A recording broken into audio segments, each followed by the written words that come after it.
Alan, Gemma, ¿cómo estáis? Hola, muy buenas. ¿Qué tal? Un placer estar aquí por fin. Tanta ida y venida y al final nunca se concretaba, pero mira, por fin. Gemma, ¿qué ¿Qué tal? tal? Yo muy bien, muy bien. Un poco de agujetas porque ayer hice mi primera clase de Muay Thai y estoy hecha a polvo. Muay Yo no, Thai, pero yo eso es no. pegar patadas, ¿no? Sí, sí, la verdad es Uf, que está bien, autodefensa, sí, sí. sí, Estamos. no, estaba muy guay la clase, pero yo no estoy hecha para hacer deporte. Estoy hoy que no puedo. Bueno. Bueno, a ver, mi idea, si queréis os pregunto antes de entrar en materia, bajo vuestro punto de vista, ¿cuál pensáis que son las noticias que deberíamos de tocar? Así un repaso rápido. Así, Alan, si tuvieras que elegir tres, cuatro cosas de la semana, ¿qué es lo que más te ha llamado la atención o te parece más reseñable? Hombre, hay bastantes temas, pero todos se derivan de la misma cosa, que es de la invasión de Ucrania por parte de Rusia, que eso al mismo tiempo ha llevado cola con subidas de precios de productos de consumo, de la energía, de los carburantes y todas las noticias que han surgido alrededor de esas cuestiones.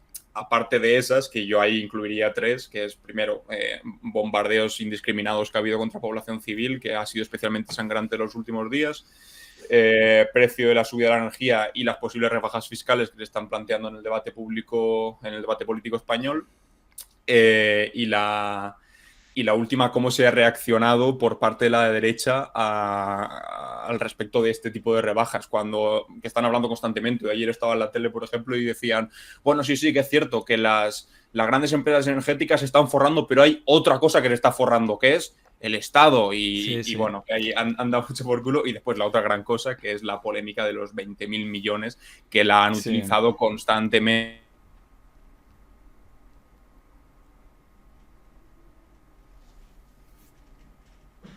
viendo por un lado por gasto superfluo en movidas y chiringuitos feministas que contrasta muy bien con la subida de precios que hay ahora mismo. Así que esas serían un poco Sí, las más o noticias. menos lo que ha dicho Alan. Y bueno, también el tema de Vox y su sindicato en Hungría, que bueno, que han dado un espectáculo y luego analizaremos porque hay vídeos y todo.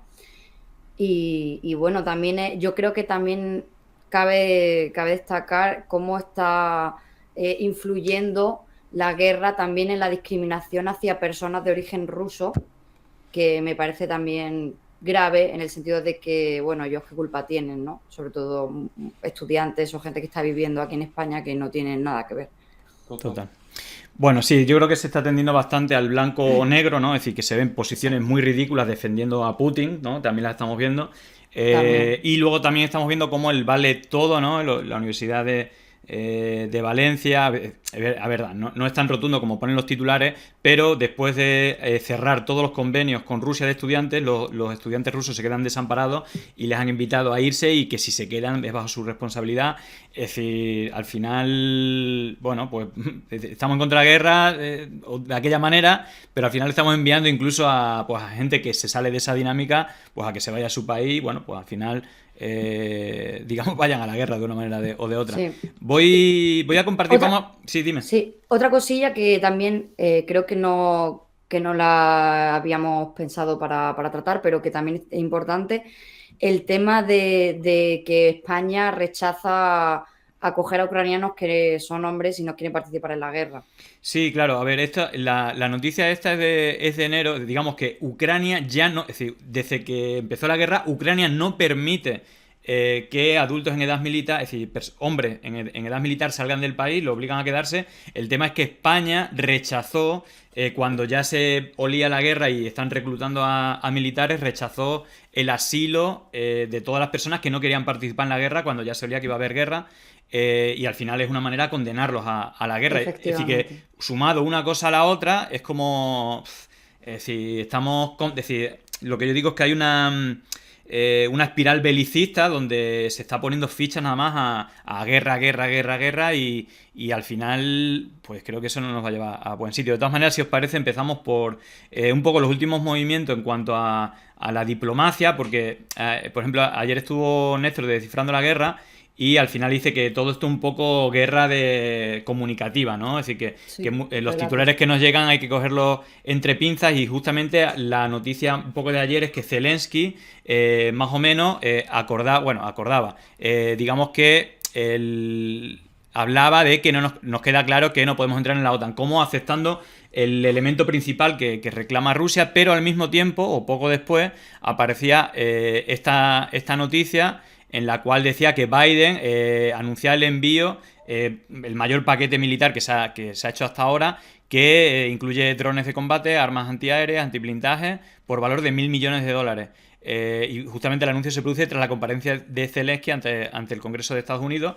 Por lo tanto, es como el poli bueno y el poli malo. Normalmente en este tipo de negociaciones se suele trabajar así. Y entonces, bueno, pues digamos que Zelensky hace gestos de avanzar en la negociación, pero luego al mismo tiempo tuvo reunión con líderes en Kiev de otros países que le iban a apoyar militarmente, y el mayor paquete militar. Bueno, no sé cómo veis, más allá de la desinformación que hay, cómo veis el asunto, los avances que hay diplomáticos, y si queréis también analizar un poco, por lo menos a mí me estoy un poco aturdido por la cantidad de información y desinformación y lo complicado que muchas veces es sí. atenernos a qué puede ser real, y no, si quieres, Alan, empieza tú.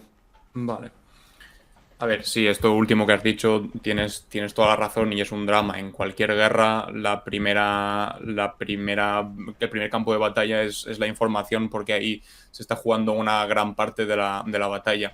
Tú puedes matar a miles de personas, pero si mediáticamente el análisis que se hace de esa matanza es que se ha hecho en defensa propia, o que se ha hecho para proteger a ciertas personas, o para evitar que ocurra una matanza mayor o cualquier cosa del estilo, pues entonces tal vez se justifica y esa matanza pues queda reducida en sus consecuencias. O sea, la gente que ha muerto es la misma y sigue siendo un drama, pero no va a ser leído de esa manera, y por lo tanto las consecuencias que tenga esa matanza pues no serán las mismas. Eso, hay dos prismas desde los que ver eso, por ser honesto. Uno, desde el que se ve en Rusia, y otro desde lo que vemos aquí. Aquí, por ejemplo, bueno, por empezar por Rusia. En Rusia, los bombardeos que está habiendo en zonas civiles o en zonas residenciales de Ucrania directamente se silencian, pretenden hacer como que no ocurren, y en todo caso, cuando ocurren, se intenta justificar, igual que hacían desde Israel con la Franja de Gaza, diciendo que si se ha bombardeado zonas residenciales es porque ahí el ejército ucraniano ha puesto zonas militares o puestos importantes del ejército para camuflarlos entre los civiles, y entonces está justificado el bombardeo de esas zonas civiles. Claro. Y al mismo tiempo, desde Occidente, también ponemos el foco, como yo creo que hay que hacerlo, evidentemente, en los bombardeos que está haciendo Rusia, pero después es cierto que también se nos olvidan otros. Y mientras ocurre una desgracia en las zonas residenciales del oeste de Ucrania, también es cierto que el ejército ucraniano pues ha hecho bombardeos contra zonas del Donbass, contra zonas civiles también.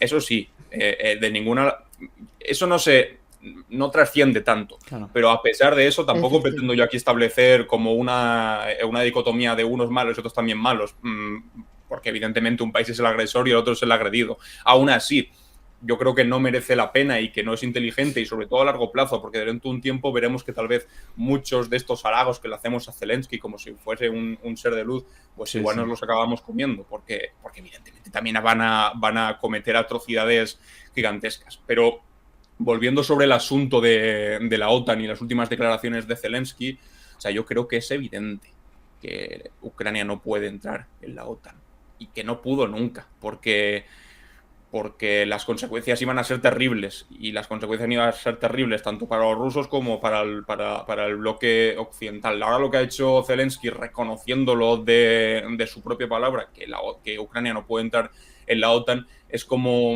dar un pasito más allá en la negociación, que por un lado es también una parte un poco perversa, porque es como asumir que un país que en principio se reclama soberano no puede decidir hacer una cosa de manera soberana. Es decir, si todos los ucranianos en un determinado momento, eso sí, en un estado idílico en el que evidentemente no hubiese presiones ni de un lado ni otro, decidiesen entrar en una organización como la OTAN, pues eso ya no puede ocurrir, porque los ucranianos no son soberanos, sino que son rehenes de un tirano al este de su país que les dice lo que pueden y lo que no pueden hacer, y que considera que ese país, para mantener cierta autonomía y cierta independencia, tiene que asumir que va a haber cosas que nunca jamás va a poder hacer. Estamos en una guerra y yo entiendo que hay que hacer concesiones, lo contrario es un aplastamiento total de un bando o del otro, y yo entiendo que el tema de la OTAN pues era una cosa de sentido común, que si se quería salir de alguna manera de ese atolladero, pues Ucrania tendría que seguir esa línea. Pues sí, me parece muy importante lo que ha dicho Alan, sobre todo el tema de que se están silenciando ataques de una parte, depende de dónde lo mires, porque en Rusia se censuran a sus propios ciudadanos, no se permite expresar el rechazo a la guerra, se están deteniendo a miles y miles de personas. Evidentemente, bueno, salió una chica en televisión con el cartel de no a la guerra y esa chica fue detenida, ahora se está enfrentando a la justicia por ello. Entonces, evidentemente existe una censura de lo que viene siendo Moscú a sus propios ciudadanos y bueno, y también existe aquí pues un silenciamiento de lo que, como ha dicho Alan, ataques como hubo en el Donbass, y que bueno, que ya se llevaba silenciando la guerra del Donbass años, ¿no? El conflicto allí en el Donbass ya se llevaba silenciando muchísimos años y no se ha hablado de ello hasta ahora. Bueno, también quería decir una cosa, también es llamativo bueno, ya no solo el tema de la desinformación, sino también cómo el tema de las negociaciones de paz, que ayer salió la noticia y a mí me alegró muchísimo, el tema de, bueno, parece que por fin van a llegar hay algún avance. Como ha dicho Alan, el tema de la OTAN, de decir Zelensky que no pueden entrar en la OTAN, pero bueno, yo creo que también se ha jugado con Ucrania, porque se les dijo que sí podían entrar en la OTAN, tal, y tal, desde Estados Unidos, o bueno, se les dejó la puerta abierta, no se les dijo claramente, y hasta que no ha habido un conflicto bélico y Zelensky ha visto que está completamente solo y que lo han dejado totalmente tirado a él y a los ucranianos, más allá del envío de armas y de las sanciones, militarmente están solos, porque eso implicaría la Tercera Guerra Mundial directamente. Entonces, claro, en este momento ha sido cuando ha dicho eso, pero a mí me parece muy mal que no se haya dicho claramente antes, oye, mira, no, es que Ucrania tiene que ser una zona neutral para evitar conflictos mayores, y también porque Rusia lo ha utilizado como excusa para la invasión, precisamente porque dice que teme por sus fronteras y por tener bases militares de la OTAN en sus fronteras.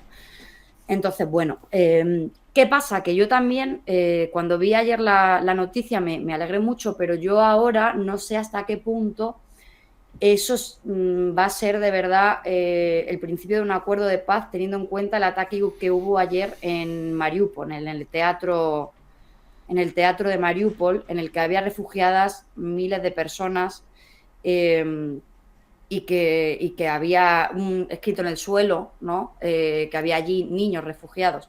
Y eso es un ataque, bueno, contra civiles y un crimen de guerra atroz, y que veremos cuántas víctimas hay, que no sé si se sabe ya, pero bueno, tiene pinta de haber sido una masacre.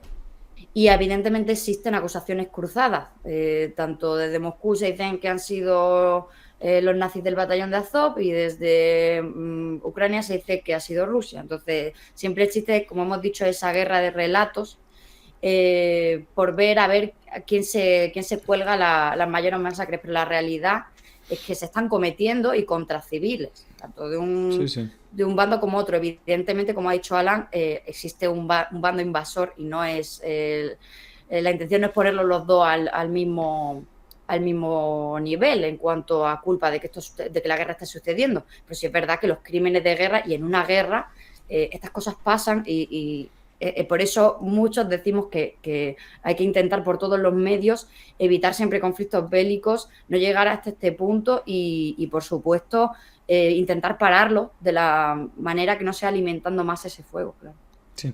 Ahí he estado poniendo la imagen del cartel precisamente que tú hablabas, me parece súper valiente. Es decir, la gente que ahora mismo, para mí es como la punta de lanza de la esperanza, es la gente que está en Rusia manifestándose, incluso jugándose, bueno, la libertad, no voy a decir la vida, pero la libertad precisamente, ahí apareció una periodista, nos informan de Descifrando la Guerra que está puesta ya en libertad con una multa de $280, pero sin embargo, digamos que es posible que se enfrente a otros cargos. Bueno, hace poco la Duma aprobó un anteproyecto de ley en el cual si se malinforma o se desprestigia desde los medios o desde sitios que tengan influencia mediática al ejército ruso, le pueden caer hasta 15 años de cárcel, y eso concatenó el cierre, bueno, primero la salida de muchísimos medios internacionales como Televisión Española, la CNN, etcétera, como medios rusos, ¿no?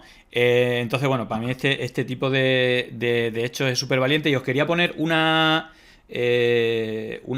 cosa que es como muy llamativa, que al final yo creo que es una acción comunicativa, pero que se están jugando el pellejo y la libertad, que es el tema de las detenciones por folios blancos, que me ha llamado mucho la atención. Voy a poner un par de vídeos. El primero que yo vi fue de Kevin Rotkop.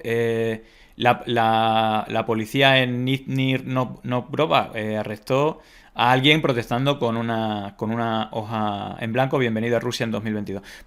Son 10 segundos, y luego pongo el otro que es un poquito más largo. Darme un segundito que lo ponga. Ahí está. Bueno, no sé si me deja ponerlo ahora.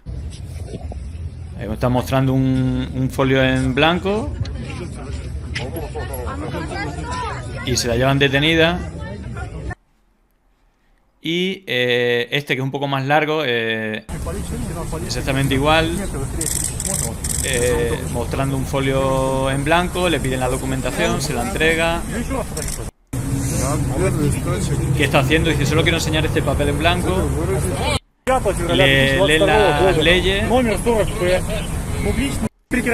Ваши противоправные действия, вы будете подвергнуты административному наказанию, предусмотренному статьей 20.6. Домой.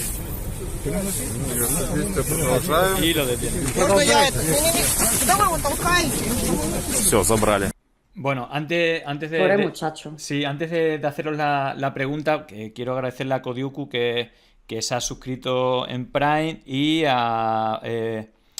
también a Vasily Zaitsev en 1917, pues tiene nombre de ruso o de ucraniano, una de dos. Se ha escrito también con Prime. Bueno, muchísimas gracias a los dos. Y bueno, yo creo que el planteamiento, es decir, lo que ha hecho Rusia, más allá, digo, por no hacer blanco y negro, evidentemente, la condena ahora tiene que ir a Rusia y a Putin principalmente, que yo creo que se le está yendo un poco de las manos el asunto. Es verdad que la censura ha ido a ambas partes, también desde Europa. Primero se censuró a RT, Sputnik, etcétera, incluso luego se ha borrado todo su contenido en todo el mundo, en YouTube, pero evidentemente la censura de Rusia está bastante por encima. Yo siempre digo que las campañas de información son en redes, en medios y en la calle. Y es que, claro, se ha cargado los tres. Es decir, las redes sociales las ha apagado. Con las leyes que ha hecho, los medios de comunicación solo pueden informar siguiendo la propaganda de Rusia. Y luego, en las calles, no puede no manifestarse, sino no enseñar un folio en blanco. Creo que ya van 16.000 detenidos. Y bueno, no sé cómo valoráis, bueno, este tipo de censura, y si veis como una oportunidad que la presión que se haga desde dentro de Rusia puede ser una de las oportunidades para parar esta guerra, Gemma. No, sí, desde luego, a mí como artista que soy también, aparte, me molesta profundamente el tema de la censura, porque además es que se está llevando a cabo una censura tan brutal. No sé yo si el haber sentado el precedente desde Europa también nos deja en muy mal lugar, pero bueno. También pienso que, como dice, la censura en Rusia está siendo brutal, están reprimiendo a sus ciudadanos de una manera, bueno, de manera de contener que la propia gente pueda expresar su rechazo a la guerra, y que esto pueda poner en peligro a Putin, porque ahora mismo Putin está muy preocupado de que su imagen esté muy respaldada. Había un vídeo también que vi ayer en el que Putin, bueno, un chico traducía Sí, unas declaraciones tremendas, ¿no? Una amenaza al mundo. Unas declaraciones que daban miedo, de verdad. O sea, unas declaraciones hablando de quintacolumnismo, bueno, muy graves. Autopurificar la sociedad rusa, Sí, sí, dijo. Esa es la palabra jodida, ese es el concepto chungo. muy, Purificar. muy, muy grave. Suena O sea, bastante fascista, ¿no? sí. El Es que asunto. es eso. Yo no lo quería decir así, pero vamos, autoritario, nacionalista, ultranacionalista, desde luego, y sobre todo a un nivel ya que está llegando muy, muy peligroso en sus discursos. Bueno, también yo quiero contar una cosa personal, que yo tengo amigos ucranianos y tengo amigos rusos, y si no os importa voy a hablar un poco Sí. lo que me ha dicho cada uno, de cómo lo están viviendo y Claro. cómo está toda la guerra, como al final la que le afecta es a ellos. Bueno, Claro. voy a hablar primero de los chicos ucranianos, que yo estudié en una escuela de alemán y había dos chicos, bueno, una pareja, un chico y una chica, y eran un amor de personas. Y le escribí el otro día, les dije, joder, que cómo lo estaban viviendo, que cómo estaba su familia, y me dijo que había conseguido salir su abuela, pero que había un primo suyo que le habían obligado a quedarse porque acaba de cumplir 18 años, un niñito de 18 años. Y claro, ella dice, esto es una mierda, la guerra es una mierda, porque son políticos tomando decisiones sobre la vida de personas desde sus despachos y están obligando a personas a morir allí, aunque no los quieran, ¿no?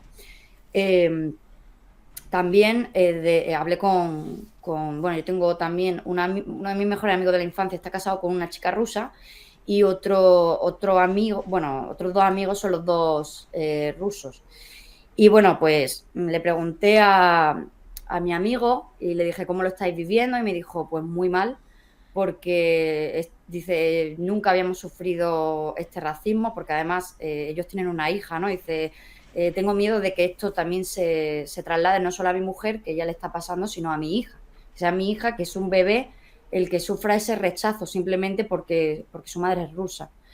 Y luego también estos chicos, que son dos hermanos, hablé con el más joven y le dije que cómo lo estaba viviendo. Me dijo, bueno, él me dijo que ahora mismo no sabe qué creerse de los medios porque, como hemos comentado, pues hay unos cuentan una cosa, luego él también, pues por canales de rusos le llega otra cosa. Entonces, claro, hay un problema de desinformación muy grande y una batalla de relatos muy grande.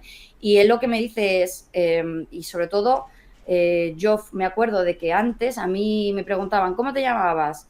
Bueno, decía su nombre, que no lo voy a decir, pero un nombre ruso, ¿no? Y le decían, qué guay, y qué tal, y háblame algo en ruso o lo que sea, tal, normal, ¿no? Ahora le dicen, ¿de dónde eres? De Rusia. Va, wow, de Rusia. Y como que, ¿sabes? Como que se quieren apartar de él, o incluso dijo que en una clase un profesor llegó a decirle un comentario como sorprendiéndose de que fuese ruso. Entonces, se está empezando a notar, bueno, se está empezando, no, ya se nota muchísimo que los que están sufriendo las consecuencias de todo esto son las personas de a pie. Tanto porque son quienes tienen que ir a morir a una guerra que no quieren, porque tienen que ver a sus familiares obligados a ir a una guerra, o incluso por sufrir discriminación simplemente por el hecho de ser rusos o ¿sabes? Y no tienen ningún tipo de culpa de lo que esté haciendo su gobierno, y aunque ellos ni siquiera estén de acuerdo con la guerra. Porque ya te digo yo que mis amigos, por lo menos con los que yo tengo contacto, no están de acuerdo con la guerra y están sufriendo muchísimo. Entonces tienen miedo y esto lo único que está haciendo es alimentar el rechazo entre personas que al final no tienen ni culpa de haber nacido ni de lo que haga su gobierno. Y por supuesto que lo único que están alimentando es el rechazo, la xenofobia y la muerte de inocentes. Total.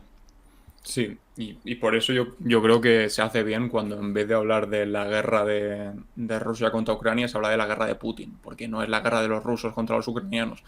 Porque de hecho, si Putin ha dicho, aunque sea solo una verdad desde que empezó la invasión, es que los ucranianos son hermanos de los rusos. Claro. Lo que pasa es que las consecuencias han sido completamente distintas, porque un hermano tú no le agredes de esa manera, ni le intentas llevar por el carril por el que debería llevarlo a través de la violencia. Pero sí es cierto que históricamente los rusos y los ucranianos son hermanos, han convivido durante mucho tiempo, e incluso a día de hoy hay familias que la madre es rusa, el padre es ucraniano, los abuelos igual nacieron en Odessa y se fueron a ir a Moscú después, o viceversa. O sea, que no es una invasión de un país extranjero a lo lejos, con el que no se comparten vínculos, sino que hay muchísimos vínculos en el interior y por lo tanto hay muchos rusos que están viviendo con gran dolor también lo que su propio gobierno está haciendo contra un pueblo hermano. Lo que decíamos antes del discurso que dio Putin hablando de autopurificación de la sociedad rusa, dando a entender que todos aquellos que se planten frente a una injusticia como es la invasión de Ucrania por parte de Rusia no son buenos rusos, son malos rusos, porque se están posicionando contra su gobierno, haciendo una alianza entre posicionarte contra él y ser mal ruso, que es una forma que tienen todos los gobiernos nacionalistas de encontrar al enemigo interno y de intentar exterminarlo por todos los medios. Pero sí, ese es un drama absoluto. Sí, Les bueno, llama traidores y todo, creo. O sea, es que... Sí, columnistas, traidores. Pero otra cosa, o sea, también Había el que se asunto refería a los oligarcas que, bueno, que no estaban ahí, que estaban ahí entre no Sí, a mostrando los que les claramente gusta la veranear en Pero yo la creo costa que francesa, no sé qué, sí. pero yo Pero creo que es un que discurso que sienta un fácilmente se precedente lleva a todo el mundo, sí. a todos los rusos. Siente un precedente que es o contra mí o sea, conmigo o contra mí. Como estás contra mí, vamos Exacto. a hacer una limpieza, ¿no? Y el asunto de ir contra los rusos. Ayer, por ejemplo, escuchaba en televisión le estaban haciendo una entrevista en televisión a una ucraniana que estaba encerrada en un búnker, que estaba embarazada, que estaba a punto de dar a luz y además con el precedente de que hacía pocos días habían bombardeado un hospital en el que las mujeres daban a luz a sus hijos y claro, terminaba la conexión, la mujer diciendo no hay ruso bueno. Y claro, o sea, por un lado entiendes perfectamente la desesperación absoluta de esa mujer ucraniana embarazada que está a punto de dar a luz y que tiene miedo de que le bombardeen el hospital como ya ha ocurrido en otros sitios, y dices que no puede haber ruso bueno. Pero por otro lado eres consciente también perfectamente de que hay cientos de rusos y muchos de ellos detenidos que están protestando contra la guerra y que es que ni siquiera pueden alzar la voz porque si no se juegan multas gigantescas, días en prisión, y evidentemente que hay rusos buenos y evidente también que se entiende perfectamente que haya personas desde Ucrania que tengan ese odio furibundo hacia los rusos. Aquí, por ejemplo, en nuestra guerra civil vinieron alemanes y vinieron italianos y claro, la propaganda que se hacía desde las filas de la República no era solamente maldito Mussolini o maldito Hitler, también se decía malditos alemanes y malditos italianos que vienen a lanzar sus bombas a nuestro país. Y es relativamente habitual o normal que se tienda a realizar como una generalización de un pueblo cuando es una generalización verdaderamente injusta porque nunca un pueblo es unánime en sus acciones y en su forma de pensar y evidentemente los responsables últimos son sus gobernantes. sí.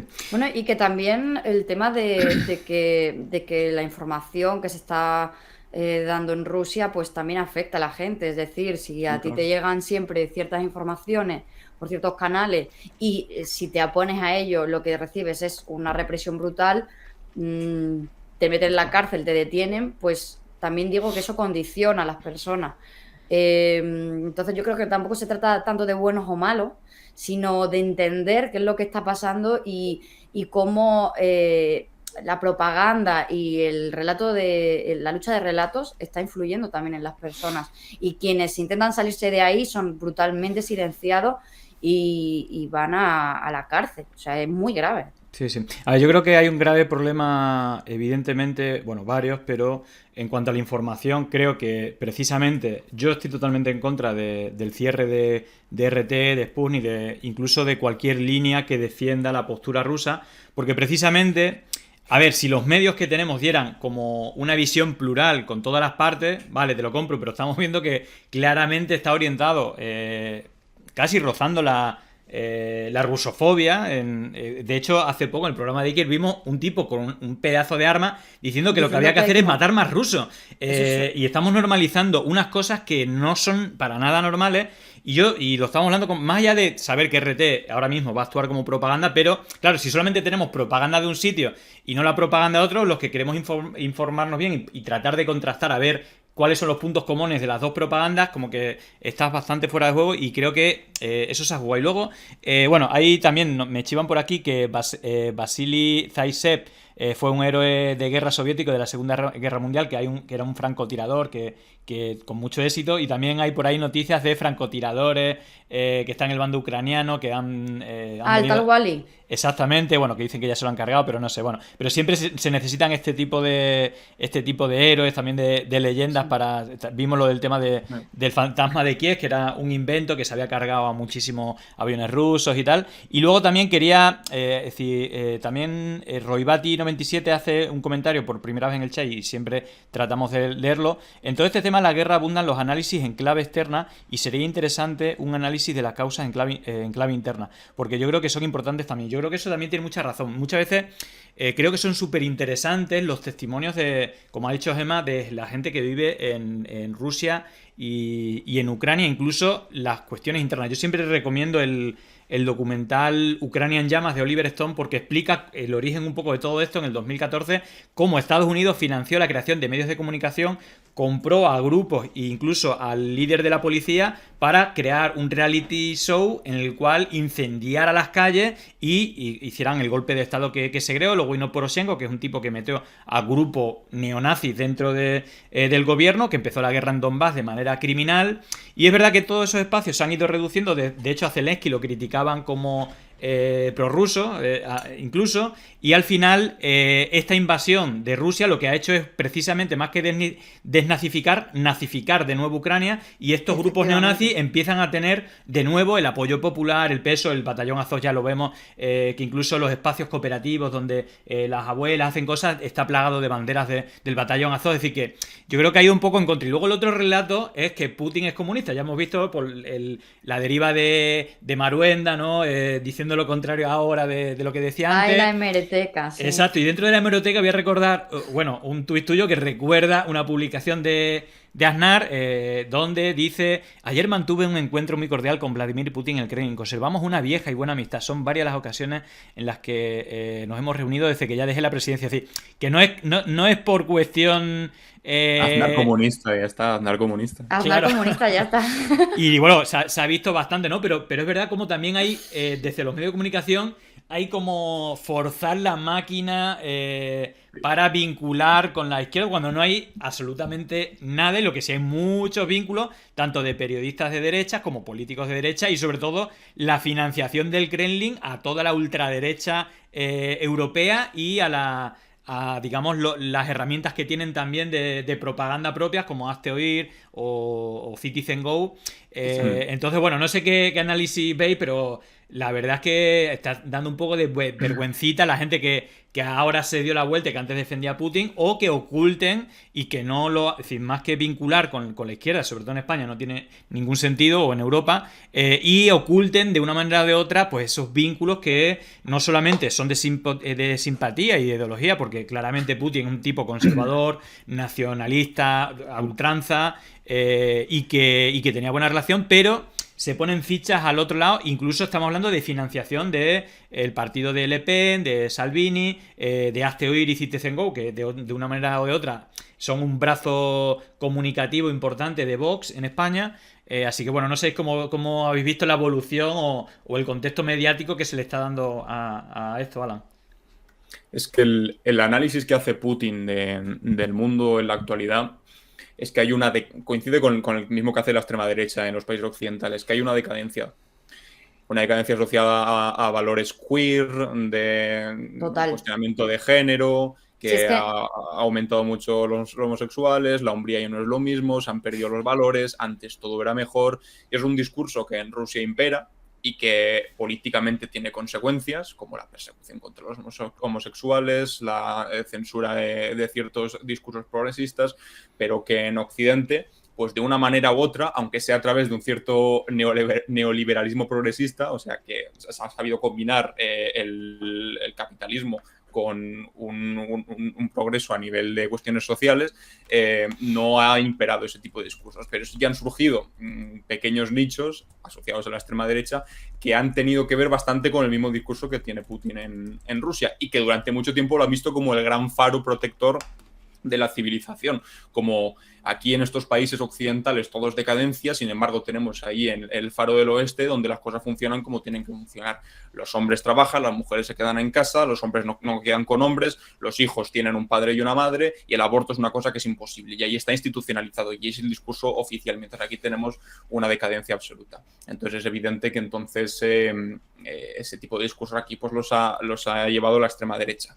Yo hice un vídeo hablando sobre este asunto, de lo absurdo que es intentar categorizar a un tipo que es de derechas, ultranacionalista y que defiende valores conservadores como un tipo de izquierdas o asociar algún tipo de pensamiento progresista cuando es todo lo contrario, y algunos entendiendo eso, porque como es impepinable, o sea, es imposible de decir que eso no es de son esa datos, manera. no opiniones. Ya está, o sea, evidentemente es un tipo conservador, no le vas a escuchar una opinión progresista y te dice, muy bien, de acuerdo, pero ¿cuáles son sus amigos a nivel internacional? Claro.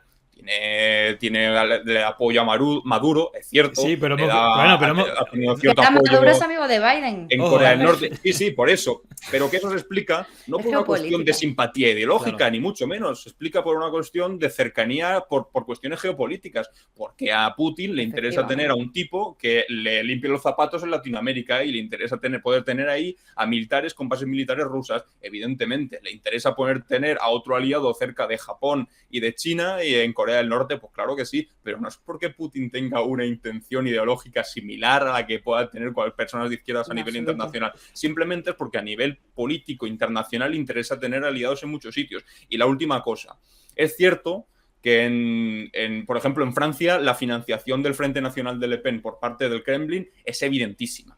Y aquí en España, la financiación de Hazte Oír y de Vox también ha tenido vínculos bastante potentes con, bueno, ellos mismos, que decían que les gustaba lo que era Rusia.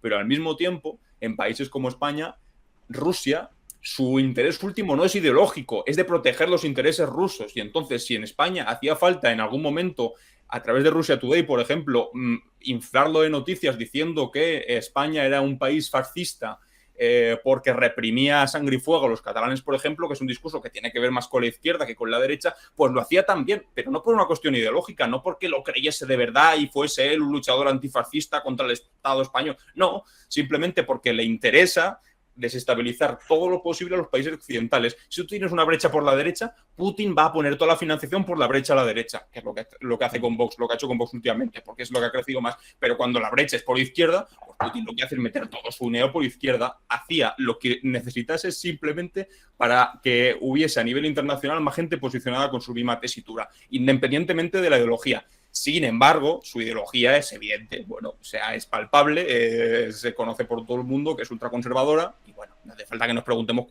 quiénes son los ultraconservadores en nuestro país. Sí. Claro, yo creo que se confunde un poco el folclore soviético con el que... Además eso, total. Es que, por favor, o sea, confundir cosas con luego lo que vienen a ser, como tú has dicho, posiciones progresistas o incluso económicas, porque... Bueno, no veo yo que exista el comunismo en Rusia, pero bueno. Te he pasado el vídeo, Julián, de las declaraciones de Putin por Telegram, por si quieres ponerlo para que la gente entienda de lo que estamos hablando, porque en ese mismo discurso ataca, creo, no sé si habla de ideología de género o algo así en concreto. Si lo quieres poner para que al menos la gente, que no lo ha visto, entienda el peligro de ese discurso. Sí, es que es calcado, es el discurso calcado. De hecho, los argumentarios que tienen aquí contra el discurso de género, contra el feminismo, contra el aborto, es calcado, es que les llegan en ruso, los pasan por Google Translator y los dicen en el Congreso de los Diputados. Es que además que yo ayer me sorprendí porque yo normalmente no tenemos acceso tanto a discursos traducidos de Putin, ¿no? Pero cuando yo ayer escuché eso y dije, joder, es que es literalmente... Están traduciendo todo. Había una traducción en español, bueno, lo pongo un rato, son 2 minutos. Bueno, está en inglés, ¿vale? Lo voy a poner también el audio para los que entiendan ruso. Да, безусловно. Они будут пытаться делать ставку на так называемую пятую колонну, на национал-предателей, на тех, кто зарабатывает деньги здесь, у нас, а живет там. И живет даже не в географическом смысле этого слова, а по своим мыслям, по своему рабскому сознанию. Я совсем не осуждаю тех, у кого вилла в Майами или на французской ривьере, кто не может обойтись без фуагра, устриц или так называемых гендерных свобод. Но проблема абсолютно не в этом. А повторю, в том, что многие из таких людей по своей сути ментально находятся именно там, а не здесь, не с нашим народом, не с Россией. Это и есть, по их мнению, признак принадлежности к высшей касте, к высшей расе.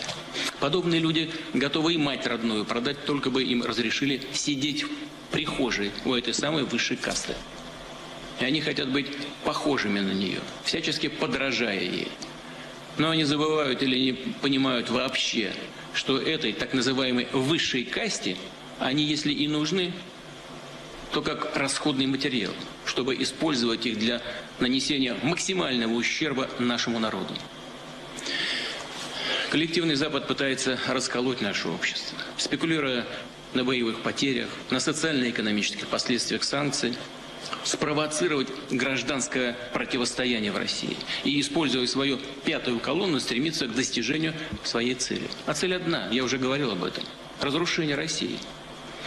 Но любой народ, а тем более российский народ, всегда сможет отличить истинных патриотов от подонков и предателей и просто выплюнет их, как случайно залетевшую в рот мушку, выплюнет на панель. Убежден, такое естественное и необходимое самоочищение общества только укрепит нашу страну, нашу солидарность, сплоченность и готовность ответить на любые вызовы. Bueno, básicamente, digo, no lo he entendido al 100%, pero básicamente lo que decía Alan de la autopurificación lo dice. Eso es. Y no solamente amenaza al mundo entero, más o menos está diciendo como que está metiendo baza para dividir entre los rusos y que lo de los quintacolumnistas y que son traidores y bueno. Sí, que dice que todo esto, el pero pueblo vaya, ruso sabrá diferenciar traidores de patriotas verdaderos. Pero es un discurso súper peligroso porque ya no es una amenaza hacia afuera, sino incluso a la gente rusa que pretenda dividir más o menos como influenciada por el exterior, cuando evidentemente de mutuo propio seguramente hay un montón de rusos que están contra la invasión por la hermandad con los ucranianos, claro. Uno de los escenarios... Se plantean distintos escenarios de cómo puede terminar esta guerra. Hay algunos que son terribles, hay otros que son... No hay ninguno que sea bueno, hay otros que son menos malos, y hay uno de ellos que es el de la contestación interna. Que la guerra termine por lo difícil que se le ponga a Putin las cosas dentro de su propio país. Exacto. Las sanciones están siendo terribles y las está sufriendo, como siempre, en primera instancia el pueblo. Porque eso significó que de un día para otro, en cuestión de 2 días, el rublo bajó un 40% su precio. Es decir, y eso con el aumento de precios que conlleva. Es decir, una familia normal que iba a hacer la compra, de un día para otro, no de una manera, bueno, dilatada en el tiempo, a lo largo de un mes, no, de un día para otro, pasó de pagar por el pan, por ejemplo, un 40% más al día siguiente. Y por todos los bienes de consumo. Eso evidentemente te queda una confrontación importante, o por lo menos un descontento grave. Después, si tú querías ir a sacar dinero del cajero, ya no era tan sencillo, porque tenías una cantidad limitada, no podías sacar todo el dinero que quisieses. Entonces, el problema, no sé a quién se lo escuché, pero era una buena imagen. El problema lo tendría Putin cuando de las colas que se estaban formando al frente de los cajeros para sacar dinero, se fuesen no directamente a su casa, sino a las manifestaciones que estaba habiendo. O sea, de las colas del cajero a las manifestaciones contra el gobierno. Sí. De momento, sí es cierto que las manifestaciones están siendo bien reprimidas y que están siendo capaces de movilizar el miedo bastante bien, porque evidentemente es miedo movilizado. Claro. Hay muchísima gente que le gustaría estar ahí, pero por miedo, legítimamente, es entendible, no puede salir. Yo qué sé, si tienes a tu cargo un hijo o una madre mayor o tu salario es imprescindible para que tu familia funcione, no te puedes jugar la vida, el sustento para decir una cosa que tú crees que es justa, pero había otro escenario que es el de los oligarcas, porque a los oligarcas, bueno, esto lo sabemos perfectamente. Hay mucho patriota que tiene mucho dinero que cuando le tocas el bolsillo deja de ser tan patriota, porque el primer patriotismo siempre es con tu bolsillo, con tu cartera, con que siga igual de llena. Y cuando te empieza a hacer tanto daño, entonces cabe la posibilidad de una contestación interna por arriba, que esa ya hace más daño a Putin. Y este discurso, había algunos analistas también que decían que no era tanto para el pueblo, sino para la gente que tiene a su alrededor, que dicen... Ojo, cuidado, que igual es que esto nos está haciendo más daño de lo que nos convendría. Igual las sanciones internacionales no merecen la pena tener a Ucrania a nuestro lado simplemente por que ahí, de ahí le viene la contestación más peligrosa. De momento está siendo bastante callado o bastante tácita. No ha habido una persona que sea la que encarne la protesta dentro de Rusia. Bueno, de hecho, porque muchos de los que podrían serlo ya están en prisión, como Navalny, por ejemplo, que está en prisión en Rusia desde hace un tiempo. Pero ahí sí que hay un espacio que hay que tener bien mirado y ser conscientes de lo que ocurre ahí, porque uno de los escenarios de fin de la guerra puede pasar precisamente por ese lugar. Dicen en el chat que sí hemos seguido esta mañana lo de los aviones del gobierno ruso y que todos los aviones a disposición del gobierno se han trasladado durante la mañana a distintos puntos de Rusia. Eso no sé esa información de dónde sale. Yo no lo he visto. Pero bueno, no tenemos ni idea, pero bueno, que si no, le echaremos un vistazo. Si no, si pueden buscar un enlace con la información, pero vaya, aquí lo que sí hay un goteo de información bastante importante. Claro, y luego, es que hay que tener mucho cuidado con lo que se difunde. Y luego también, por cerrar un poco, hablar del resto de actualidad, que hay bastante, hay una cosa que es bastante fuerte, bajo mi punto de vista, que es la detención de Pablo. Claro, de Pablo, que... incluso se está usando por compañeros, entre comillas, como Negre. Mira, trabaja en la Sexta y no sé qué, y no sé cuánto, espía de Putin tenía que ser y tal. Primero, Pablo creo que de nacimiento tiene doble pasaporte, que parece que fue uno de los motivos de la detención, porque él es de nacimiento ruso, aunque realmente es vasco y lleva viviendo toda la vida ahí, pero tiene doble pasaporte. Parece que ese fue uno de los motivos de la detención. La cuestión es que lleva, y lo estamos viendo ahora, su abogado, Gonzalo Boyer, dice que lleva 18 días detenidos en Polonia y seguimos sin conseguir que su familia ni su defensa le puedan visitar ni hablar con él. Que esto ya de por sí es un derecho que debería tener todo el mundo, y un poco lo que estamos hablando, que en el blanco y negro de la guerra, en esta polarización máxima, se permite todo tipo de cosas y, bajo mi punto de vista, no se está haciendo la defensa de un compañero. Sí es verdad que hay una parte de la profesión que le están dando su apoyo y tal, pero que en todo caso se están vulnerando los derechos básicos que tendría cualquier persona, y que yo no veo personalmente un vuelco de la profesión o de los medios de comunicación denunciando lo que está haciendo Polonia en este caso. Yo creo que por un motivo de lo que estamos hablando, porque Polonia está apoyando a Ucrania y entonces, en todo lo que sean noticias contra Ucrania no se están moviendo mucho, y en este caso pues creo que es una vulneración de derechos, igual como hemos estado hablando de Putin, los desfases que está haciendo en Rusia. Yo creo que esto es otro desfase total, no sé qué opináis. Bueno, yo voy a ser justa, que yo muchas veces critico a la Sexta, pero es verdad que cuando hubo esta detención, yo al menos lo vi en la tele, que en la Sexta que decían que habían detenido a su compañero y entrevistaron a la mujer, y la mujer decía que más que en la Sexta me refiero al resto de profesión, evidentemente. Ni donde trabaja le apoyan, ya sería lo último, ¿no? Ya sería, pero bueno, yo ya me espero cualquier cosa, también te digo. Pero sí, evidentemente aquí no se está mostrando ese corporativismo, ¿no?, que muchas veces se ve, porque se trata de un periodista que a lo mejor, por ejemplo, a Javier Negre pues no le gusta. Pero evidentemente lo que es grave es que se detenga a una persona, se le tenga incomunicada y a saber qué está pasando, porque sospechamos de que puede ser una cosa, que pueden estar habiendo abusos de algún tipo, o etcétera. Entonces, como tú dices, se están saltando sus derechos fundamentales y ha habido una acusación, pero tampoco hay ninguna prueba. Entonces, o por lo menos no se yo están es que no lo he exponiendo. seguido mucho este asunto, no estoy muy enterado. Si me podéis explicar, lo acusan de ser un espía ruso.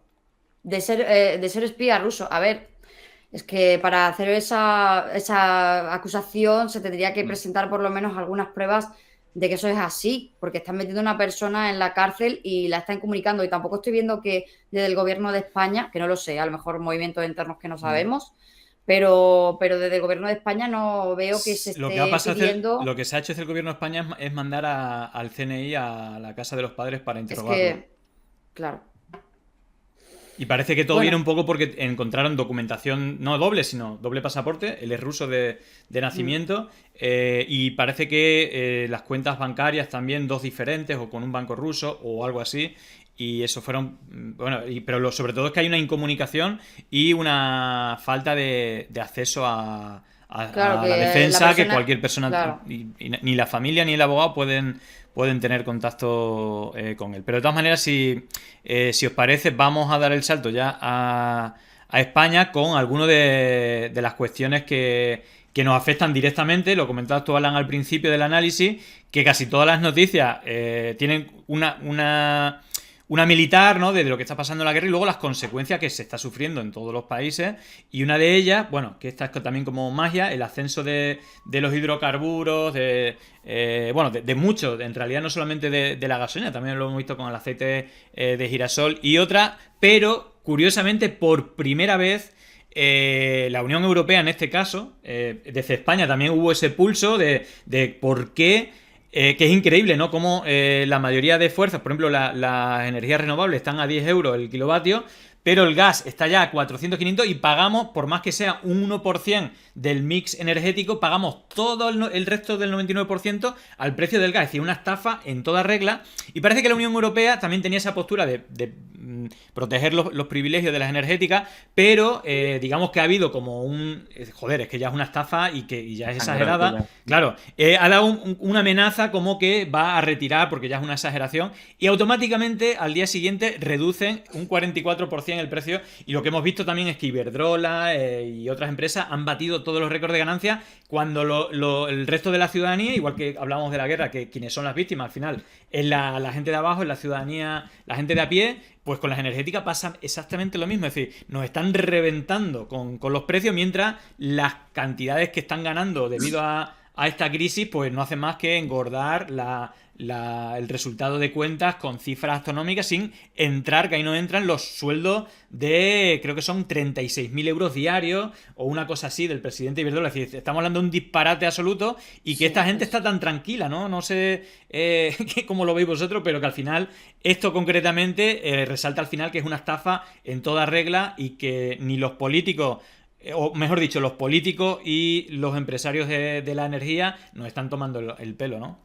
Yo creo que hay que dejar claro que cuando alguien, bueno, que es el mantra por excelencia de la derecha, no, el problema son los impuestos, está mintiendo, ¿vale? Está mintiendo, ya está, es mentira. Los impuestos no son el problema son quienes lo están llevando muy calentito y se están sacando unos beneficios mientras los demás solo subimos subidas del precio de la luz y eso es lo que tenemos que aguantar, ¿no?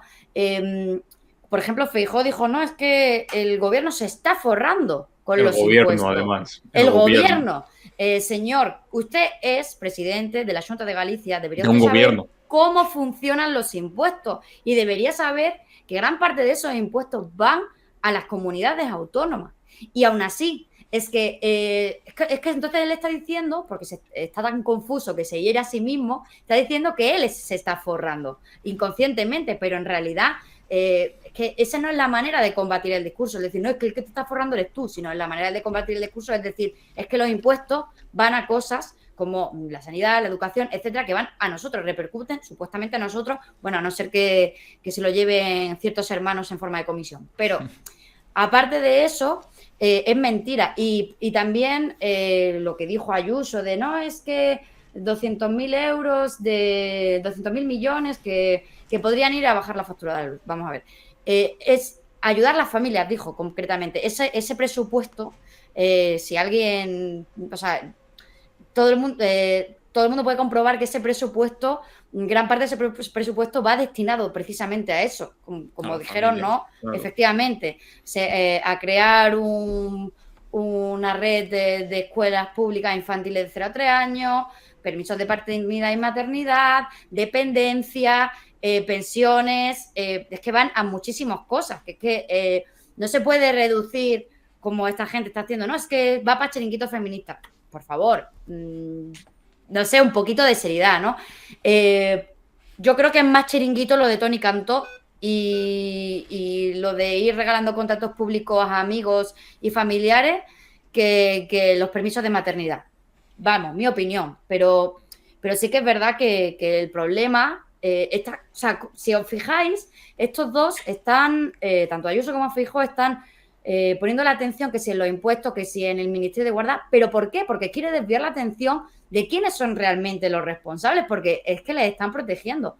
Quieren desviar la atención de quiénes son los que se están forrando de verdad, sí. De verdad. Bueno, si os parece, vamos ya a entrar, ya que hemos entrado con el PP, el nuevo PP de Feijóo, ¿no? Hay como un doble análisis, uno que va a ser un PP más moderado y otro que Sí, lo vimos bueno. reunido con Miguel Ángel Rodríguez, ¿no? La mano en la sombra de Ayuso, que precisamente va a ser pues más cercano a Vox, o que va a permitir este acuerdo. Pero vamos, más allá de análisis, yo creo que tenemos que analizar los hechos, y el primer hecho que ha sucedido es el acuerdo en Castilla y León, que es la primera vez que pasa, para entrar en el gobierno de Vox, que antes estaba apoyando presupuestos, apoyando legislaturas, pero desde fuera, presionando y tal. Pero es que ahora mismo tenemos al vicepresidente, a un señor que llamaba putas y que decía que Raúl tenía muy bien por Raúl porque había que acabar con los gays en el fútbol y no sé qué historia. Pues ese tipo, el vicepresidente, aunque los haya borrado, pero vamos a poner, bueno, las propias palabras de Mañueco y el ridículo que hizo después del acuerdo, defendiendo que... Bueno, mejor lo escuchamos y luego hablamos sobre ello. Mañueco hablando sobre el acuerdo con Vox. ¿Ha encontrado usted algún elemento racista, machista o xenófobo en el documento que hemos firmado? No entiendo muy bien qué es la inmigración ordenada y no sé qué competencias tiene la Junta de Castilla y León en la inmigración ordenada. Explíquemelo, por favor. Pues mire, si tiene usted alguna duda sobre eso, se lo voy a explicar. La inmigración ordenada es precisamente eso.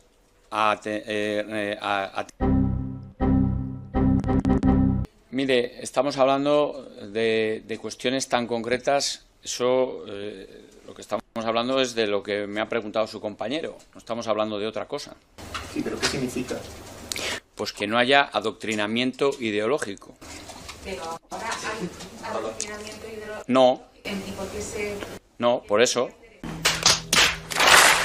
¿Ha encontrado...? Bueno, esa es una, y luego también quería compartir la noticia, porque esto ya es más reciente. Primero, los disparates estos de la inmigración ordenada o lo del adoctrinamiento. Le ha comprado todo el argumentario a Vox y se tira un pie en el tiro, porque se supone que él lleva, no sé si son ya 20 años gobernando el PP ahí, más o menos, como le ha comprado que hay adoctrinamiento en las escuelas, digamos, ordenada políticamente y legislativamente, porque es dependencia de las comunidades autónomas, por el Partido Popular, ¿no? Y luego lo de ¿dónde habéis visto algo machista? ¿Dónde habéis visto algo? Y bueno, hemos conocido también que dice Ana Pardo de Vera que Vox anuncia un acuerdo con Mañueco para eliminar en Castilla y León el reconocimiento de la violencia machista. Es decir, le compra todo el repertorio a Vox. Y ya lo último es que desconozca que existe la violencia machista, que sabéis que es una de las puntas de lanza que el mismo Putin compraría de Vox, y que bueno, al final... vamos, por más que lo quiera edulcorar Mañueco, es la entrada de la ultraderecha en las instituciones, claramente. Bueno, sí, desde luego lo que estamos viendo es que Mañueco no sabía ni explicar lo que le preguntaban. Inmigración ordenada, es que son...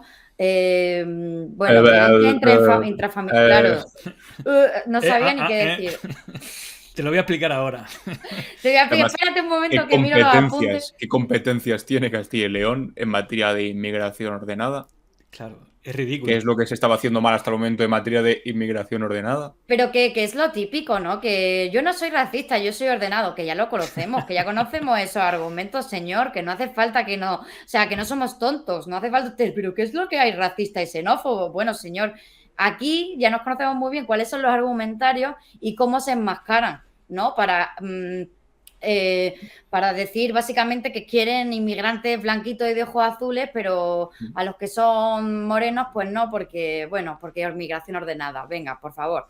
Evidentemente, como dice Julián, se está pegando un tiro en el pie. Porque o sea, es que él dice primero, no, es que para luchar, para que no haya adoctrinamiento. Ah, pero señor, lleva aquí gobernando 35 años en Castilla y León, ¿no? ¿Dónde está el adoctrinamiento? Usted está adoctrinando a las personas. No, pero bueno, por si acaso, ¿no? Para evitarlo. Venga, por favor. O sea, es que no sabe, o sea, lo que ha querido es contentar a sus socios, porque los tienen totalmente agarrados, por donde sabemos, pero no pueden hacer nada. O sea, es que o aceptan o repetición electoral. No hay otra. O bueno, eso, o que hubiese un gran pacto PSOE y PP, pero ya se dio esa posibilidad y el PP lo rechazó porque conllevaría romper con todos los gobiernos, con todos los pactos de Vox, lo cual es inasumible para el PP, cuando ya además el PP es que lleva normalizando a Vox muchísimo tiempo. Pero yo creo que esto les va a salir mal, es que les va a salir mal, porque al no poner... Le va a salir mal a ellos y a toda España en general, porque claro, se van a dar la hostia ellos y se lo va a comer. Por supuesto, lo que nos toca el resto, eso ya por descontado, pero a ellos les va a salir mal porque llegará un momento que si tú pones un cordón democrático a Vox, la gente va a dejar de votarles, porque por mucho que tú les votes no van a conseguir hacer nada ni a llegar a gobiernos, bien. Pero el momento en que consigue poder y la gente que les vota le está reforzando y estás diciendo, sí, aquí tienes una alternativa como otra cualquiera, el racismo una alternativa, el machismo una alternativa, y es además que utilizan para normalizar sus discursos este tipo de exposición y de normalización, bueno, pues ya está, pues va a llegar a un punto en que el PP, bueno, le puede salir muy mal jugada. Podemos ver que bueno, se lo sigue comiendo, ¿no? El Vox al PP continuamente, y podemos ver que llega un punto en que si el PP gana las elecciones o hay una mayoría de derechas, que el PP le tenga que dar muchísimo poder a Vox, que yo creo que no le conviene. Feijóo es un tipo que lleva gobernando Galicia desde el 2009, creo. Y que en las últimas elecciones autonómicas consiguió una mayoría absolutísima, que casi llegó al 50% de los votos, y que consiguió que Vox se quedase fuera del Parlamento gallego con un 2%, y además sin un solo concejal en toda Galicia. Entonces, claro, te presentan ese líder maravilloso de una derecha conservadora decente que es capaz de plantarle cara a la extrema derecha envalentonada, y te dicen, lo mismo que ocurría en Galicia va a ocurrir en España. Y la primera de todas, en la frente. Sí. Entrando en un gobierno... Pero claro, él como tiene cierta vergüenza... cierta vergüenza en algunos aspectos, en otros no tanto, como en sus fotos con conocidos narcos gallegos, pero como en el aspecto de la extrema derecha, pues todavía tiene cierta vergüenza, e incluso en la campaña, yo recuerdo que la campaña en las últimas elecciones autonómicas dijo que Vox Vox va contra Galicia, o sea que de verdad igual, no sé, igual el tío de verdad se cree que la alternativa Vox y que hay una verdadera distancia entre lo que él representa como derecha moderada conservadora y una extrema derecha envalentonada. Entonces, como realmente tiene algo dentro, lo que ha hecho ha sido intentar justificar el pacto que ha habido dentro de Castilla y León, diciendo que por el momento, y esto no tiene desperdicio alguno, que Pablo Casado todavía es el líder del Partido Popular. Como está de salida Pablo Casado, intentar decir, mira, y esta última también para ti, ¿sabes? Después de reventarlo... Yo te digo, y esta última mierda también, como ya que está de salida, este también es tu culpa. Total. Porque es que nada más hacer el pacto en Castilla y León, salió el presidente del Partido Popular Europeo, Donald Tusk, y les dijo, esto es una indecencia, esto no puede convertirse en norma, esto tiene que ser la excepción, no puede ser que en un país como España se permita que entre en un gobierno autonómico a la extrema derecha, como con toda la normalidad del mundo. Y se lo dice el mismo presidente del Partido Popular Europeo. Sí. Entonces, evidentemente, a Feijóo se le cayó la cara de vergüenza. Bueno, puede poner todas las excusas que quiera. La primera ya está muy clara. Y aunque nos creyésemos, que es difícil de creer, que esto ha sido la última cosa de Pablo Casado, cuando Pablo Casado evidentemente ya ni pincha ni corta dentro del Partido Popular, aunque nos lo creyésemos, ¿qué se va a hacer a partir de ahora? La cuestión es si en el congreso que van a hacer en Sevilla, a principios de abril, en el que de verdad se le entronizará ya como líder del Partido Popular, ahí tiene que haber una discusión ideológica. Lo que pasa es que ahí me da la sensación que no va a haberla, porque este congreso no se ha planteado como se plantean los congresos de los partidos, para discutir sobre ideas, sobre cuál es el rumbo de nuestro partido, sobre hacia dónde vamos, quiénes son nuestros socios, quiénes son nuestros adversarios. No, este congreso ha sido simplemente una especie de quitar a uno y meter a otro, porque el partido se nos derrumba, la corrupción, la protección de la corrupción, ¿no? Es claro, como la omertad que no se rompa, por favor. Eso es. Y es para eso, para pacificar, y ya está, y viene el pacificador, pero es que aquí no hay una discusión sobre ideología, sobre quiénes somos, contra quién vamos a aceptar pactar con estos y que después nos coma la tostada, vamos a empezar a hablar de inmigración ordenada, de ideología de género y de estas cuestiones, o vamos a plantar cara a eso y vamos a intentar traer lo que había en Galicia aquí, pero es que no va a haber ese tipo de discusiones, porque no se atreven a tener. Yo creo que también que es que hay mucho miedo a que se revuelva Ayuso, ¿eh? O sea, yo creo que ha demostrado Ayuso que tiene el poder de cargarse a un secretario general. La manifestación delante de Génova es una maldita locura, eso. Claro. Pero claro, pero yo estoy convencido que a Feijóo tampoco le hace ninguna gracia. Yo creo que no. Yo creo que lo que está te van a acabar intentando... dando de hostias también. Porque Claro, puede imagínate, ser. si Pablo Casado y Ayuso, que son amigos, o sea, que si Ayuso está ahí es porque Pablo Sí. Casado dijo tú, porque La eres mi puso amiga ella. desde que era como O jovencito. sea, la puso él. Si entre ellos se han acuchillado de esta manera, con un tipo con el que no tienen ninguna vinculación de amistad, con el que además ideológicamente pues tienen cierta distancia, porque Ayuso es mucho más populista y el tipo es como mucho más conservador y viene en autonomía con mayoría absoluta. Si con Pablo Casado se dio las hostias y los apuñalamientos que se dio, con este tío va a ser espectacular. Démonos tiempo Total. y tengamos el ojo puesto, porque van a venir gordos. A ver, yo creo que no hay que olvidar que... Un momento, que han llamado a mi puerta. O sea, No te seguid preocupes. vosotros, un momento. Digo que no hay que olvidar que Hazte Oír hizo una campaña brutal de recogida de firmas, bueno, lo que suele hacer Hazte Oír, que hay que recordar que está financiado por Putin, que la sombra de Putin es larga, y en la cual recogió firmas, todo eso, y el perfil de los manifestantes que había es decir, era llamando comunista a los santos, o llamando comunista a Pablo Casado. Yo creo que era mucho perfil de Hazte Oír, de esto que salen, además era un perfil muy de edad muy avanzada. Yo creo que era muy... Ahí hay bastante ultracatólico. De todas maneras, quiero leer dos comentarios. Ana Duque, 79, que es la primera vez que comenta, más que nada porque tienen que proteger Madrid, cueste lo que cueste. Evidentemente, yo creo que a Ayuso no le interesa dar el salto. Eso sí, que no le quiten la Corona de Madrid, que esa sí la tiene asegurada y es donde se mueve todo el dinero, y estamos viendo lo que está haciendo Ayuso. Entonces, lo que quiere es a la reina de corazones no tocarla, omertar, no, aunque la corrupción sea evidente, pararla. Y evidentemente creo que no está en juego el liderazgo a nivel nacional, sino que se permita que el espacio aznarista, aguirrista siga robando y dando y alimentando. Porque hay que recordar que Esperanza Aguirre financió la precuela de Vox, es decir, financió para que existiera Abascal, que pudiera hacer condenar la previa a montar a Vox. Le puso su chiringuito. Claro, pero hemos visto cómo desde Telemadrid, cuando estaba Esperanza Aguirre, se financió a Dragó, a Germán Terç, a Kake Minuesa, a todo lo que es la ultraderecha mediática, también se le regó de dinero. Incluso en el OCM tuvo un papel que, si habéis visto los documentales, en el OCM sale Esperanza Aguirre diciendo que los de ETA están detrás y que, bueno, el montaje de los peones negros y todo esto, incluso acusando a policías y a los tetas de estar implicados con ETA y tal. Una brutalidad. Bueno, por otro lado, Álvaro PGZ, que también es la primera vez que comenta en el chat, Feijóo ganó desmarcándose de la imagen del PP y su cercanía con Vox. Galicia es muy diferente a la política de Madrid y hay rechazo al ultranacionalismo que representa la derecha nacional. Bueno, también por meterlo en el debate, que creo que tiene bastante interés, pero sobre todo lo que hay también es un intento de blanqueamiento su generis por parte del PP hacia Vox. Lo hemos escuchado a Mañueco, como ¿qué hay aquí machista? ¿Qué hay aquí? Bueno, es decir, Vox hay que ver lo que es, y nada mejor que verlos cuando salen del país, cuando piensan que nadie los ve. Voy a poner aquí un tuit de Alan Barroso con el viaje de Vox y su sindicato antiobrerista, diría yo, de solidaridad. Sindicato vertical, vamos a decirlo así. Sí, pero que el sindicato tipo... vertical, sindicato, además que ellos mismos se definen como anticomunistas. Qué casualidad que todos los que se definen anticomunistas acaban asomando la patita, pero bueno, ya está. Yo voy a decir aparte el líder de este, es decir, primero creo que todos los problemas que tiene es o por defender a los ricos o por ir en contra de los sindicatos. Es decir, que bueno, nada más...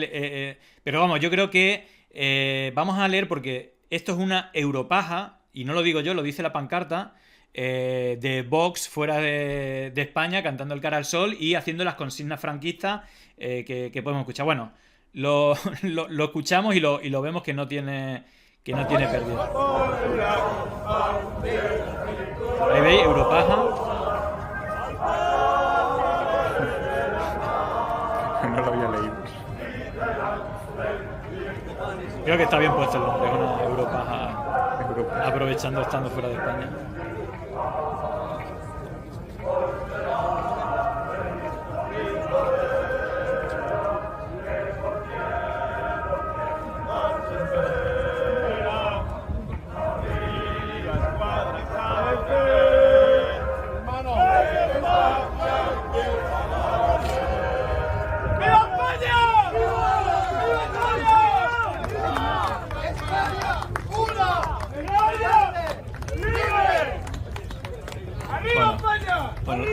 lo corto ahí. No sale muy bien el de España, una España grande, España libre. Ahí hay uno que se confunde con grande y otro libre, pero vaya, son las típicas consignas franquistas tras los discursos. Bueno, en los encuentros del 20N siempre acaban así. Bueno, acaban también con... ¿Sabes qué me decían? Me decían, este vídeo es falso, este vídeo es mentira, fake news. Como, tío, Ya. Sí, sí. ¿cómo Todo va a ser fake eso news. Hungría? Si hay banderas de Italia. Como, bueno, sí, porque están con los de la Liga de Salvini. Claro. Todo el culo. El cartel está en húngaro y la bandera que hay en el cartel es en húngaro. Claro. Vamos. Y la gente que está en el sindicato de Vox, pues es fascista. O sea, ¿qué vamos a hacer? Cantan el cara al sol, Está dicen claro. arriba España, España libre. Sí, sí. ¿Qué van a ser? O sea, ejemplares demócratas no son, precisamente. Y esto es lo que ponía en el tuit, que aquí en España lo intentan disimular un poco, pero cuando salen ya es a pecho descubierto. O sea, Claro, porque se ni piensa aquí que nadie hay les un ve. pollo, ¿sabes? Porque se piensan que no va a trascender aquí. Pero no contaban con que el periodista Jordi Borràs lo grabase y lo publicase.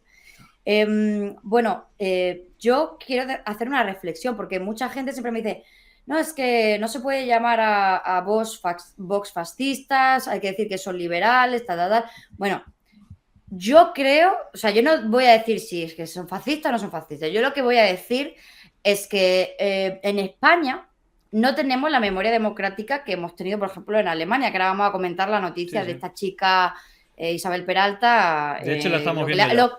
Vale, pues ahora vamos a comentarla, pues lo que le ha pasado en Alemania. Pero aquí consideramos que ser franquista no es ser fascista, ¿no? Que consideramos que el franquismo es algo como muy normalizado. ¿Por qué? Pues porque aquí ganaron la guerra, etcétera. Pero bueno, yo solo pongo el debate sobre la mesa, porque esta gente, o sea, hay diputados de Vox con fotos en su Instagram, hay en el Valle de los Caídos, o sea, Rocío de Mir ha publicado vídeos abiertamente de canales neonazis. Tenemos a Bouchardet compartiendo el lema de la Francia de Vichy, que colaboracionista de los nazis. Bueno, entonces yo creo que lo de decir, no, es que no se puede decir Vox fascista. Yo no sé, porque yo no soy politóloga ni soy experta en esto, no sé cómo se le tiene que calificar, pero desde luego que tienen simpatías con el franquismo y son unos nostálgicos tremendos y para mí eso es ser fascista, o por lo menos tener tinte fascista o querer traerte a la gente de esas simpatías a tu sitio, que luego económicamente son muy dóciles con los poderes y sobre todo con Estados Unidos, y se les acaba el patriotismo enseguida en cuanto su amigo Trump les dice 4 cosas, pues también. Pero yo creo que es que están intentando aunar esas simpatías, tanto de los sectores más radicales franquistas, tanto de los más ultraliberales que dicen, bueno, pues las políticas económicas de Vox, tal, son liberales, tal, es neoliberalismo, pero bueno, yo creo que no se puede quitar ni una cosa ni la otra, porque muchas veces hay este debate tan, bueno, ¿les debemos llamar? ¿No les debemos llamar? Yo creo que en general simpatías tienen y lo demuestran abiertamente y como dice Alan, cuando parece que no se les ve es cuando muestran verdaderamente su cara. Sí. De todas maneras, yo pues simplemente por hacer un comentario que es un poco opinión personal, yo creo que es un error llamar fascista a Putin de manera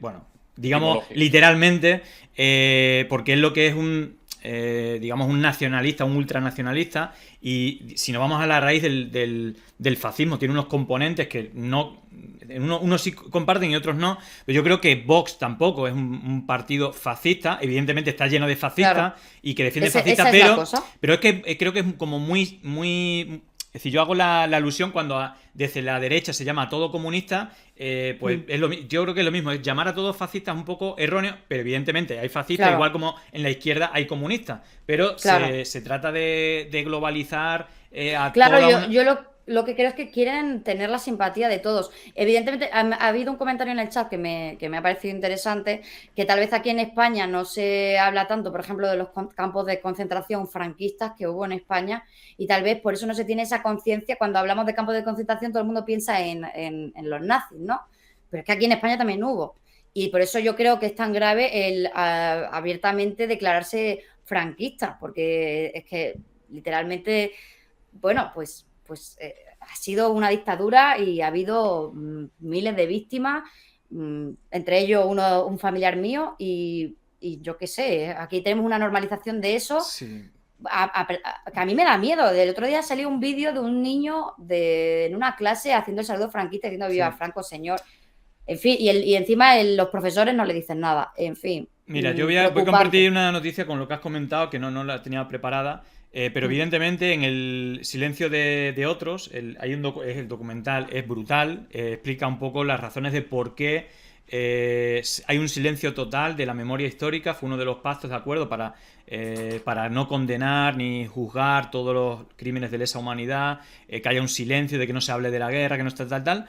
Y claro, esto es una anomalía totalmente a nivel internacional y de hecho ayer el PSOE pone el titular, el PSOE y las derechas tumban la reforma al Código Penal para juzgar crímenes del franquismo y está claro que el gran problema es que hasta desde el Partido Socialista hay un muro de contención para no normalizar, pero al menos silenciar a los crímenes de la ultraderecha o para blanquear de una manera u otra el franquismo, porque al final sí, lo de mover el cetro, es decir, de postureo sí, pero realmente, como hablamos antes siempre, las víctimas es la gente normal, y la gente normal tiene decenas de miles de familias, tienen enterrados en cuneta a familiares y no pueden hacer nada, no tienen ningún tipo de ayuda y siguen teniendo este tipo de consecuencias. Y hilo esto precisamente con lo que estabas comentando, que es el tratamiento diferente. Pongo ahora la noticia de Isabel Peralta, que aquí puede hacer discursos con banderas nazis, diciendo que hay que acabar con los judíos, etcétera, pero en Alemania, que sufrió también el yugo fascista y nazi de Hitler, pues evidentemente ahí sí que han hecho una reconciliación con las víctimas de todo esto y sobre todo para que no vuelva a pasar lo mismo. Y allí, digamos que en la maleta han encontrado una bandera y un llavero con la esvástica y un Minecraft, y lo que han hecho es detenerla en el aeropuerto y le ha impedido la entrada en el país. Es decir, evidentemente aquí vemos en un país como Alemania, que no bolivariano comunista, ¿no? Como dirían por aquí, evidentemente esto en España no pasaría, ¿no? Tenemos ahí un desajuste internacional en cuanto a... Creo que también es uno de los motivos que también se blanquee a Vox, o bueno, que canten el cara al sol tranquilamente y todo este tipo de cosas. Evidentemente estamos desajustados internacionalmente con cierto tipo de elementos como estos. Me parece de justicia poética que a una fascista xenófoba, por supuesto, y tal, que la acaban deportando, ¿no? Me parece justicia poética. Pero bueno, sí, lo que estamos viendo es que en Europa, pues normalmente, en Europa, en Alemania, que sí que existen grupos neonazis, que está la ultraderecha, eso es cierto, y que evidentemente eso también hay problemas en el ejército de Alemania con la ultraderecha. O sea, esto es un problema que tenemos en muchos países. Pero sí que es cierto que parece que se toman un poquito más en serio el tema de la memoria histórica, que no aquí. ¿Por qué? Porque, bueno, aquí vemos que... Porque perdieron la guerra. Efectivamente. Y aquí vemos que Isabel Peralta puede hacer el saludo fascista, decir que el enemigo del judío y que le ha pasado absolutamente nada, ¿no? Bueno, no sé si le pasó algo, pero yo creo que no. Y allí en Alemania, pues eso, o sea, no te lo consienten. Y creo que leí por ahí un comentario que eso no lo tendría que confirmar alguien de Alemania, que decía, creo que era este mismo chico que decía que los nazis en las manifestaciones en Alemania se tienen que poner esparadrapos en los tatuajes, porque se lo toman más en serio que aquí. Entonces, bueno, es llamativo. No. Alan, ¿algo al respecto? Sí, a ver, es que a mí por lo general este tema me parece importantísimo, pero al mismo tiempo me parece que estamos muy enfocados en él. O sea, como que... Y el Partido Socialista cuando lo ha utilizado casi como para decir, mirad los rojos que somos, que sacamos a Franco del Valle de los Caídos, pero después todas las cosas que como, vale, muy bien, ha sacado a Franco del Valle de los Caídos, que como mañana, ¿sabes? No puedo pagar la luz. Es un meme que hacía la derecha y que al mismo tiempo creo que lo podemos adoptar nosotros. Es como, era un meme que era la hostia, que salía como una señora con una vela y decía gracias Pedro Sánchez por sacar a Franco del Valle de los Caídos, no puedo pagar la luz. Claro. Y es verdad, o sea, porque son cosas que se tienen que hacer al mismo tiempo. Bueno, son cosas que se tienen que haber hecho hace mucho tiempo y que se tienen que hacer hoy mismo ya. Pero al mismo tiempo, cuando se hacen, sirven como de justificatorio, como de justificación izquierdista. Como, no, Claro. yo soy muy de izquierdas. Si saca a Franco del Valle de los Caídos, muy bien. Sí, Y el pero resto de luego cosas que... la investigar el crimen del franquismo, no, eso no. Bueno, O sea, el crimen del franquismo, todas las grandes fortunas que ahora mismo son herederas de la gente que se hizo millonaria en el franquismo, que son las Los grandes dueños del familias IBEX de este país. 35, casi todos Los son... dueños de este país. Los dueños de este país no son dueños de este país porque se esforzaron muy fuerte, Claro. porque son los mejores liberales del mundo, o porque Meritocracia. meritocráticamente se lo curraron desde el principio hasta el fin y lograron ser los que están por encima del todo. No, es porque en un momento de alta inestabilidad política fueron los que tenían la pistola y fueron los que Sí, sí. dispararon y fueron los que tuvieron trabajo esclavo y se hicieron grandes fortunas. Ahí es donde de verdad está la cuestión. La simbólica es importantísima. Yo creo que hay que tratarla completamente. Calles, cuidado, que todavía hay 80 calles, creo, en España que llevan el nombre del general Franco. Sí, sí. Al lado Hay de mi estatuas. pueblo. Sí, Yo total. Hay cuando estatuas. cojo el autobús de mi pueblo, que soy de un pueblo de Teruel, para ir a Barcelona, el autobús siempre para en la avenida Generalísimo Francisco Franco de un pueblo que está Sí, al sí, lado sí. del mío. Total. ¿Cómo puede ocurrir esto en 2021? En 2021 hay 80 y pico, pero es que hacía 10 años había 1000 y pico. bueno, y que aquí en Madrid ¿Cómo es esto? recordemos que Así, que Crucero mientras que, Baleares, Milán Astray, todas estas que han vuelto. Sí, son absolutas Claro. barbaridades. Bueno, que sí, recordemos que aquí en Madrid, mientras que se destruyen los versos de Miguel Hernández en la Almudena, se dejan calles a la División Azul y a fascistas, ¿no? Y a franquistas. total. Entonces, bueno, Se le pone una evidentemente rotonda a aquí, Zelensky y mientras tanto se restaura Claro. la del crucero de Baleares. claro, Como, bueno, Sí. está Que fatal además- que bombardeen a gente en Ucrania. Sí. Está fatal que bombardeasen a gente en la ¿En carretera Málaga? de Málaga. También. Claro, Pues ¿Y claro. también. cómo hacer las dos cosas al mismo tiempo? Sin vergüenza Claro. de los cojones. Las dos Claro. putas cosas al mismo tiempo. es que Sí, son sí. unos Hay que sinvergüenza. ser rata. Hay que ser Total. rata. De todas maneras, yendo a otras discusiones menos simbólicas y más materialistas, pues yo creo que podemos recordar el cruce de acusaciones de la derecha. Evidentemente creo que es un poco fail y bueno, es como estamos viendo la estrategia. El propio Feijóo salió a criticar la de la derecha en general, ¿no? A ridiculizar la inversión de 20.000 millones durante los próximos 4 años en las familias, básicamente en la conciliación o básicamente en los permisos de paternidad, maternidad, etcétera. Y vamos a ver primero las declaraciones de Ayuso al preguntarle un poco en la misma línea que el propio Feijóo y bueno, toda la derecha preguntándole por precisamente estas ayudas. Bueno, lo ha publicado mucha gente el vídeo, pero pillo de un tuit tuyo, Alan, lo pongo y lo comentamos. Señora Ayuso, ¿por qué cree que el plan de igualdad es un derroche? Porque no está ni justificado nada de lo que proponen y es cierto todo lo que están diciendo. Pero las ayudas a la maternidad, a la paternidad, al empleo, a niños con enfermedades graves, ¿le parece un derroche? Efectivamente. Gracias. Buenos días, señor. Efectivamente, le parece un total derroche y aquí sí que creo, yendo un poco al argumento tuyo, Alan, que aquí sí verdaderamente está la batalla política real de las cosas que le importan a la gente.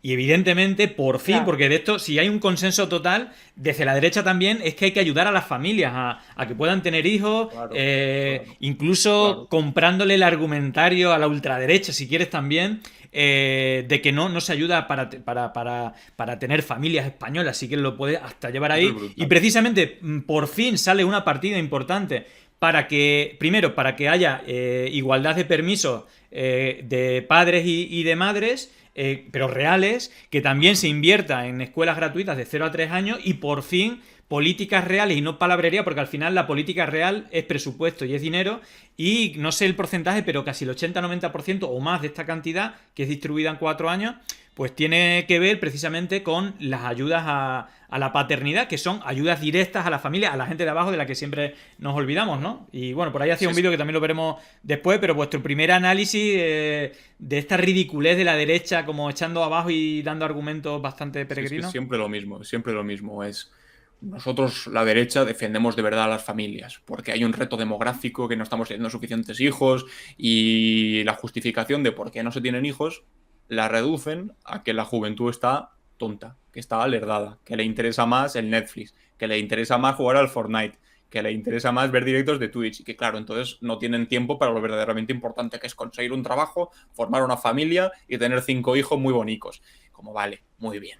¿Y Bueno, ese cómo discurso formamos una también es familia? de ¿Con alguna qué salario? izquierda.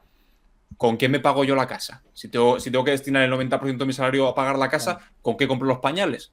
¿Con qué le doy de comer a mi hijo? Si no sé si mi trabajo me va a durar más de un año, bueno, más de un año, más de 2 meses, porque el 70% de los contratos que se le hacen a los jóvenes son temporales, ¿cómo voy a sostener una familia? Y cuando se dan algún tipo de ayudas, o ni siquiera ayudas, sino propuestas, vamos a subir el salario mínimo, vamos a acabar con la temporalidad del trabajo haciendo una reforma laboral como la que aprobó hace poco Yolanda Díaz. Vamos a poner medidas para limitar el precio de los alquileres y que un joven no tenga que destinar el 90% de su salario para poder vivir o formar una familia sin tener que compartir piso hasta los 45 años. Y cada vez que se hace cada una de esas propuestas o cada vez que se consigue cada una de esas cosas, que son pequeñitas realmente, que son cosas de sentido común, se llevan las manos a la cabeza. Entonces están pidiendo una cosa sin dar las condiciones materiales para que esa cosa se lleve a cabo. Si yo estoy de acuerdo, si es que ojalá todas las personas pudiésemos tener hijos. Y no es una cuestión carca de decir, tened hijos, no. O sea, habrá gente que de verdad sea una decisión suya de, mira, yo no quiero tener hijos. Y eso es respetable completamente. Total. Y está bien que así sea. Pero hay mucha otra gente que no es una decisión en libertad. No es, no, yo no quiero tener hijos y es mi decisión. Es, yo no puedo tener hijos. Yo no me puedo plantear ni siquiera tener hijos, pero porque claro, no hay alguien que me sostenga por detrás. Había una encuesta del CIS, no recuerdo en qué año salió, pero se le preguntaba a las mujeres mayores de 45 años por qué no habían tenido hijos. Y la gran mayoría de ellas, creo que era 3 de cada 4, decía que era porque en el momento en el que podían tener hijos no tenían las condiciones suficientes como para haber tenido hijas. Después había una de cada 4 que decía porque no he querido, claro. Completamente legítimo. Total. Pero es que la mayoría es porque no han podido. Claro. Cuando se ponen medidas de este tipo, nada, manos a la cabeza, uy, qué mal todo, sí. Feminismo, chiringuitos, tal. Vale, ¿qué proponéis vosotros? A ver, yo creo que también empezaron a criticar esta medida un poco sin saber de qué iba. El plan, porque era muy jugosa. Era claro, porque claro, ya está, venga, feminismo. Todo lo que huela a feminismo les repatea, les revientan porque, bueno, ellos no son machistas, pero no vayáis a pensar mal. Pero casualmente todo lo que huela a feminismo les salen úlceras, ¿no? Evidentemente, luego cuando empezaba a verse para qué iba ese presupuesto, ya no se podían echar atrás. Y yo no voy a comentar mi opinión personal sobre lo que ha dicho Ayuso porque seguramente nos cierre la cuenta de Twitch. Pero decir que las partidas que van para niños con enfermedades graves, que son un derroche, sí. Señora, yo es que después de eso no debería votarte absolutamente nadie. Y si los votantes de Ayuso están de acuerdo con esto, deberían avergonzarse porque por lo menos yo creo que ellos, ni siquiera sus votantes, estarán de acuerdo con eso, porque es que me parece una salvajada decir algo así. Decir que niños, además, que van también a niños con cáncer, pacientes oncológicos. De verdad, yo creo que eso ya supera la maldad y ya no tiene nada que ver con ideología. Es que como dice Alan, es que lo que no puede ser es estar todo el día diciendo no es que vamos a proteger la familia, es que vamos a fomentar la natalidad. ¿Y esto qué es? ¿Estas medidas para qué van? Porque van para maternidad y para paternidad también, ¿no? Permiso de paternidad y maternidad. Van para escuelas de 0 a 3 años que la gente no tiene muchas veces posibilidad de conciliar, ¿no? Claro, y claro. Entonces, claro, es mucho decir, pero ellos ¿qué están haciendo? Absolutamente nada. Y cuando sale esto, encima lo critican. Entonces, es el absurdo. Y es simplemente el ir contra y el tener un odio a cualquier cosa que pueda significar, ve la palabra igualdad, ve la palabra feminismo o lo que sea, o Irene Montero y ya, venga, como becerros allí, sí. Claro, en vez de analizar qué es lo que se está haciendo, porque yo si creo que una medida es buena, la haga la derecha, voy a decir, oye, mira, pues yo no estoy ideológicamente de acuerdo con la derecha y la mayoría. O por lo menos no salía a criticarla, ¿no? Pues... Claro, pero no salgo a criticarla, puedo decir, mira, eso me callo y no, o incluso puedo decir, me parece bien, sí. Pero es que esto ya es el simplemente atacar como sin mirar, ¿no? Sí.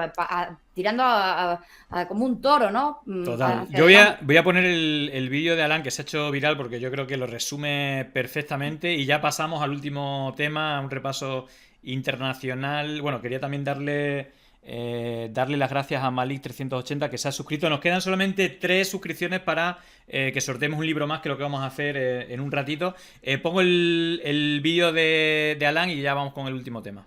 Irene Montero, la ministra de Igualdad, dijo que iba a poner en marcha un plan de más de 20.000 millones de euros para impulsar políticas feministas. A partir de ahí, todos se volvieron locos. Vox diciendo que era un insulto, Ciudadanos diciendo que era gastar dinero en ideología de izquierdas, Alfonso Usía tuiteando que era para hacer talleres de comer coños, y Ayuso, la que le dio 283.000 euros a su hermano a dedo, haciendo demagogia y diciendo que se deberían invertir en bajar la factura de la luz.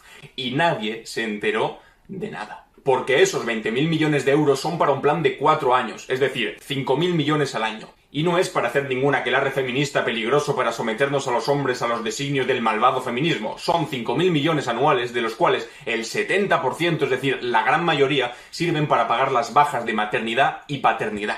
Otro 17% se van a ayudas para escuelas infantiles y otras medidas para lograr la redistribución de los cuidados que hoy recaen de manera mayoritaria en las mujeres. En torno a 500 millones más se destinan a arreglar la brecha entre pensiones de las mujeres mayores con asignaciones excesivamente bajas y finalmente otros 500 millones anuales, esta vez sí, que corresponden al presupuesto asignado al Ministerio de Igualdad, siendo la mayoría de ese dinero utilizado para la asistencia de mujeres maltratadas, la asistencia de mujeres de colectivos vulnerables, casas de acogida para víctimas de violencia machista, etcétera, etcétera. Pero la derecha hace trampa, como siempre, e intenta vender que son 20.000 millones de euros en chiringuitos feministas, cuando son 5.000 millones de euros al año, mucho menos de lo que nos gastamos, por ejemplo, en temas militares, en dar ayudas a los padres y madres para conciliar y para poder formar familias sin que tengan que dejar el trabajo o abandonar su carrera profesional, para que haya guarderías asequibles o para que nuestras abuelas cobren una pensión mínimamente decente. Pero ellos se quedan en el titular y en su aversión al feminismo, que así están mucho más tranquilos. Después son los mismos que dicen defender mucho a la familia, pero cuando se ofrecen medidas para conciliar, para poder tener hijos sin que te quiten libertad y que además los cuidados no recaigan siempre sobre las mujeres, se vuelven locos y lo usan para seguir atacando, que es lo único que parece que saben hacer. Bueno, espectacular, muy bien resumido. Hay dos cosas con las que me quedo. Usía diciendo que son 20.000 millones para talleres de comer coño. Que te tienes que reír. Pero es que este hombre sale un montón en todas las teles y bueno, lleva muchos años saliendo. Qué impresionante. Y la segunda, lo de las pensiones, que hay una partida de 500 millones para mejorar la diferencia de las pensiones más bajas de las abuelas, que era precisamente el reclamo de Vox.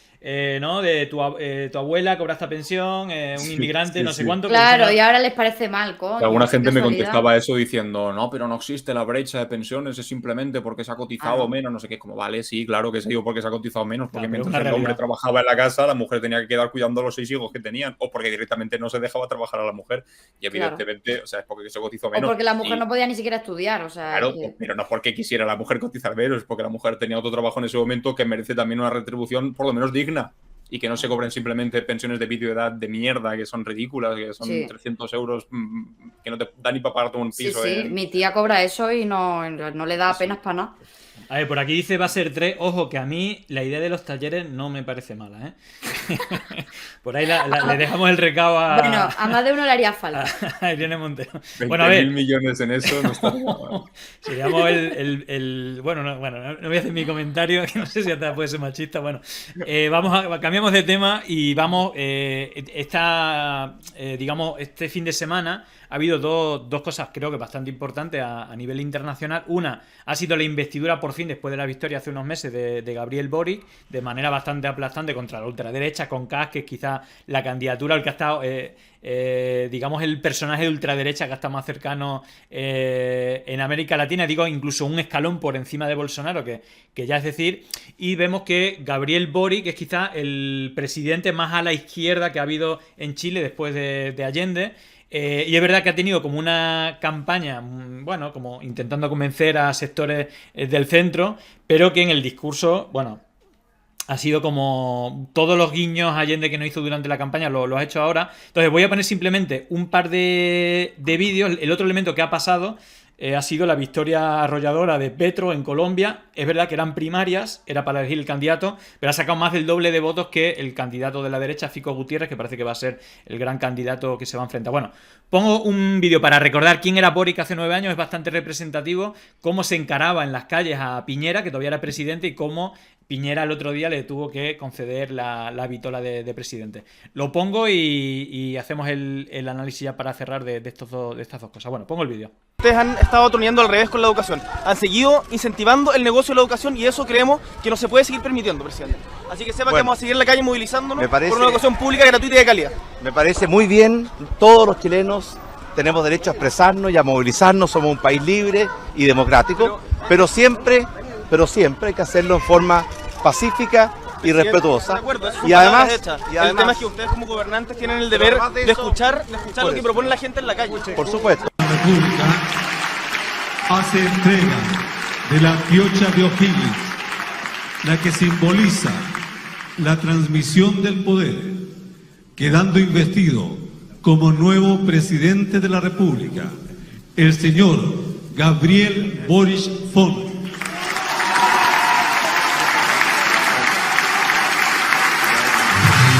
Bueno, ese es un vídeo y el otro es el gesto que hizo saliéndose del protocolo y yendo a saludar a la figura de Allende. No, va a la estatua de Salvador Allende. Ah, perfecto.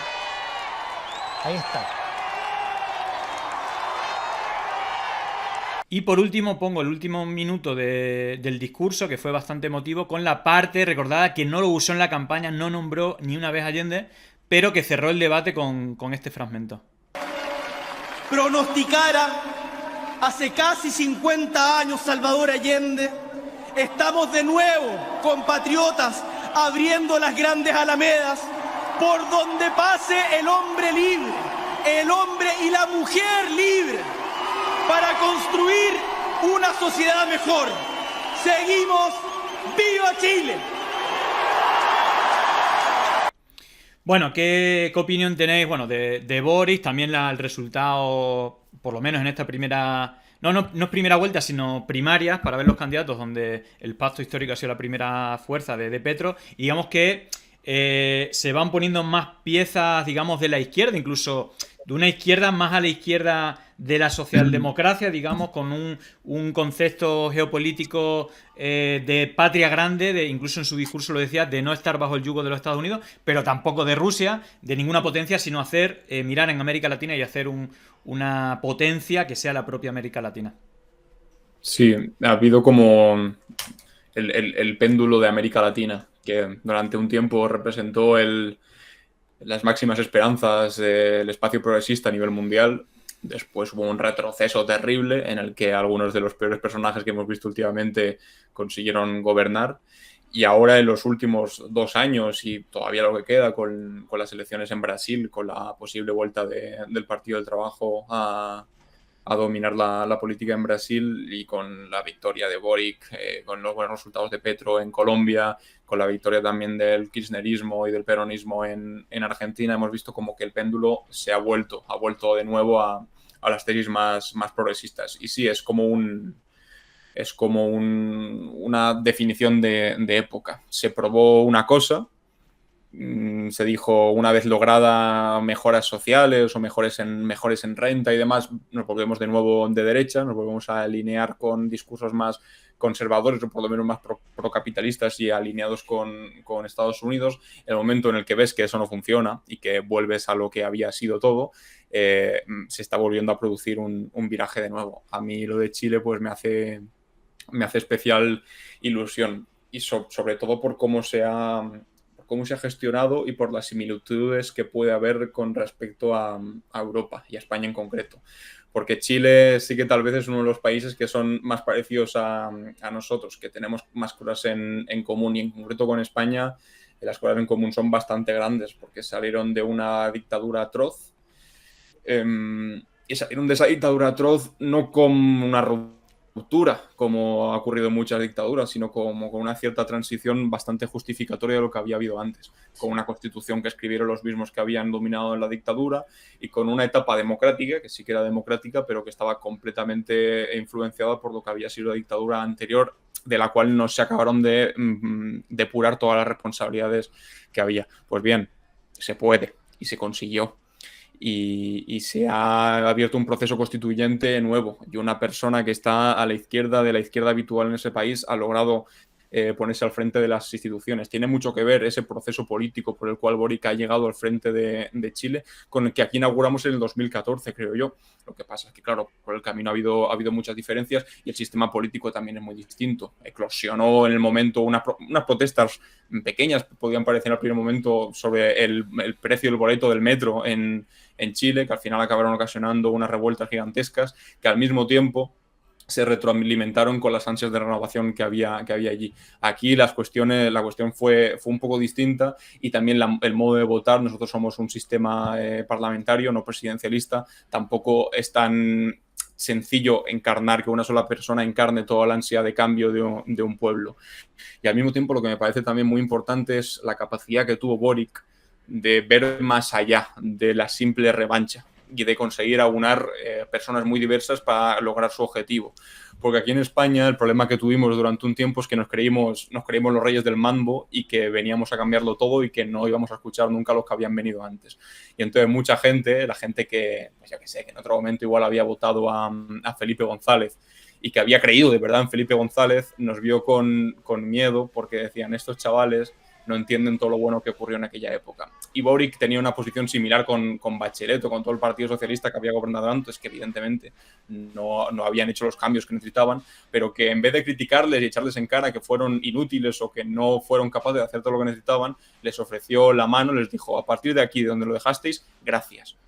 No fue suficiente, ahora viene lo demás, pero gracias a lo que hicisteis, ahora podemos seguir avanzando. Y fue capaz de aunar un proyecto político de izquierdas súper transversal y amplio que al final ha logrado su objetivo. Así que estoy muy contento. Y con Colombia, pues también ilusionado con lo que pueda venir. Que espero que Petro le auguro un resultado, espero que al mismo nivel que Boric, ojalá, porque lo necesita, ese país en concreto lo necesita. Total, llevan 20 años gobernando a la derecha y lleno de masacres, asesinatos financiados por el gobierno. Lo de Colombia, por más que se silencia aquí, es terrible. Os recomiendo la serie Matarife porque explica muy bien lo que es el uribismo, que lleva gobernando ya un montón de años, y que aquí se pasa por las escuelas de liderazgo de Albert Rivera, Aznar e incluso universidades. Y es un tipo muy cercano al narcotráfico y muy cercano al paramilitarismo, que asesinó y sigue asesinando a líderes comunales de las zonas más bajas, de campesinos, etcétera. Es tremendo. Creo que es súper bueno, creo que hay que aprender mucho de lo de Boris, incluso cómo combatir la ultraderecha.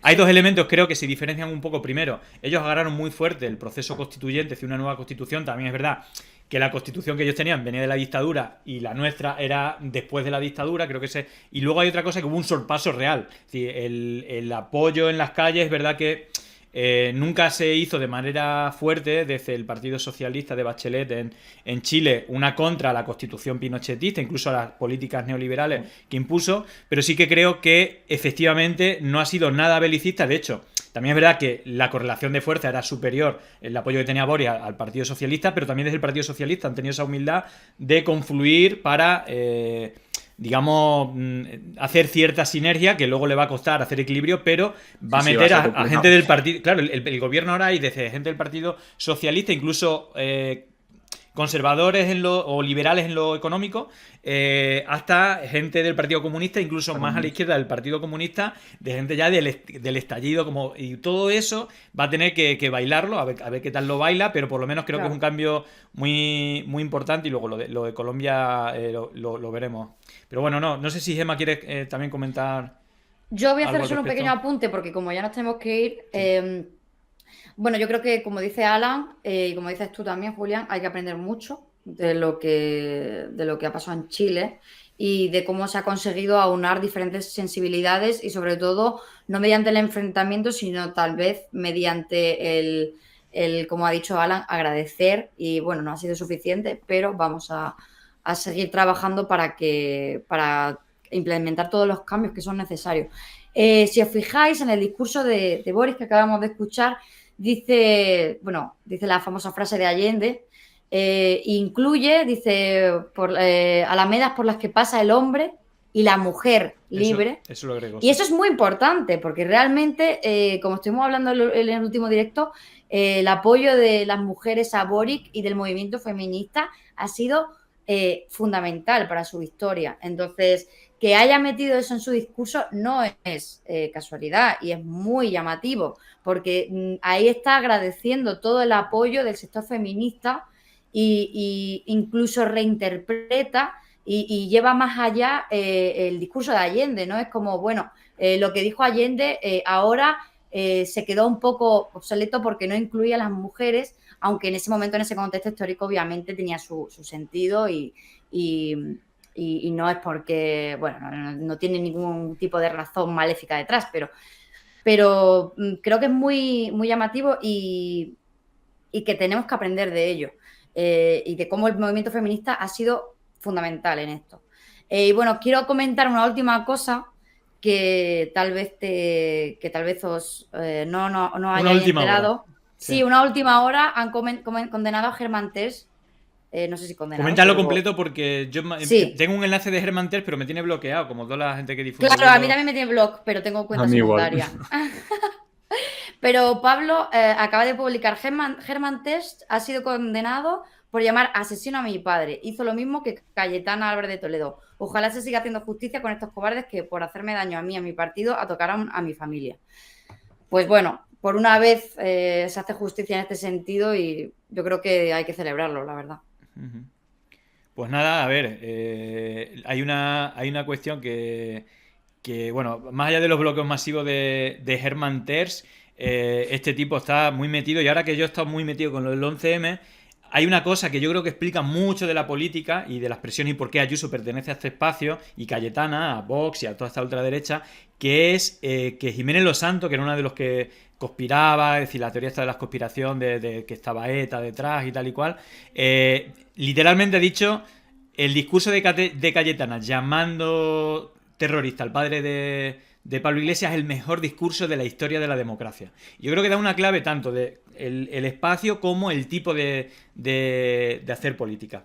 Pero vaya, bueno, ahí está la última hora y bueno, no hemos pasado de la hora, tenemos como 5 minutos para hacer el sorteo, pero nada, quería daros las gracias por este rato. Yo creo que más o menos he hecho un repaso de las cosas más relevantes de la semana, así que bueno, muchísimas gracias y bueno, espero veros pronto.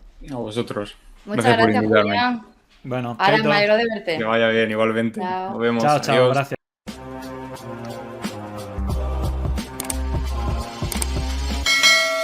Muchísimas gracias. Gracias por la suscripción. Muchísimas gracias.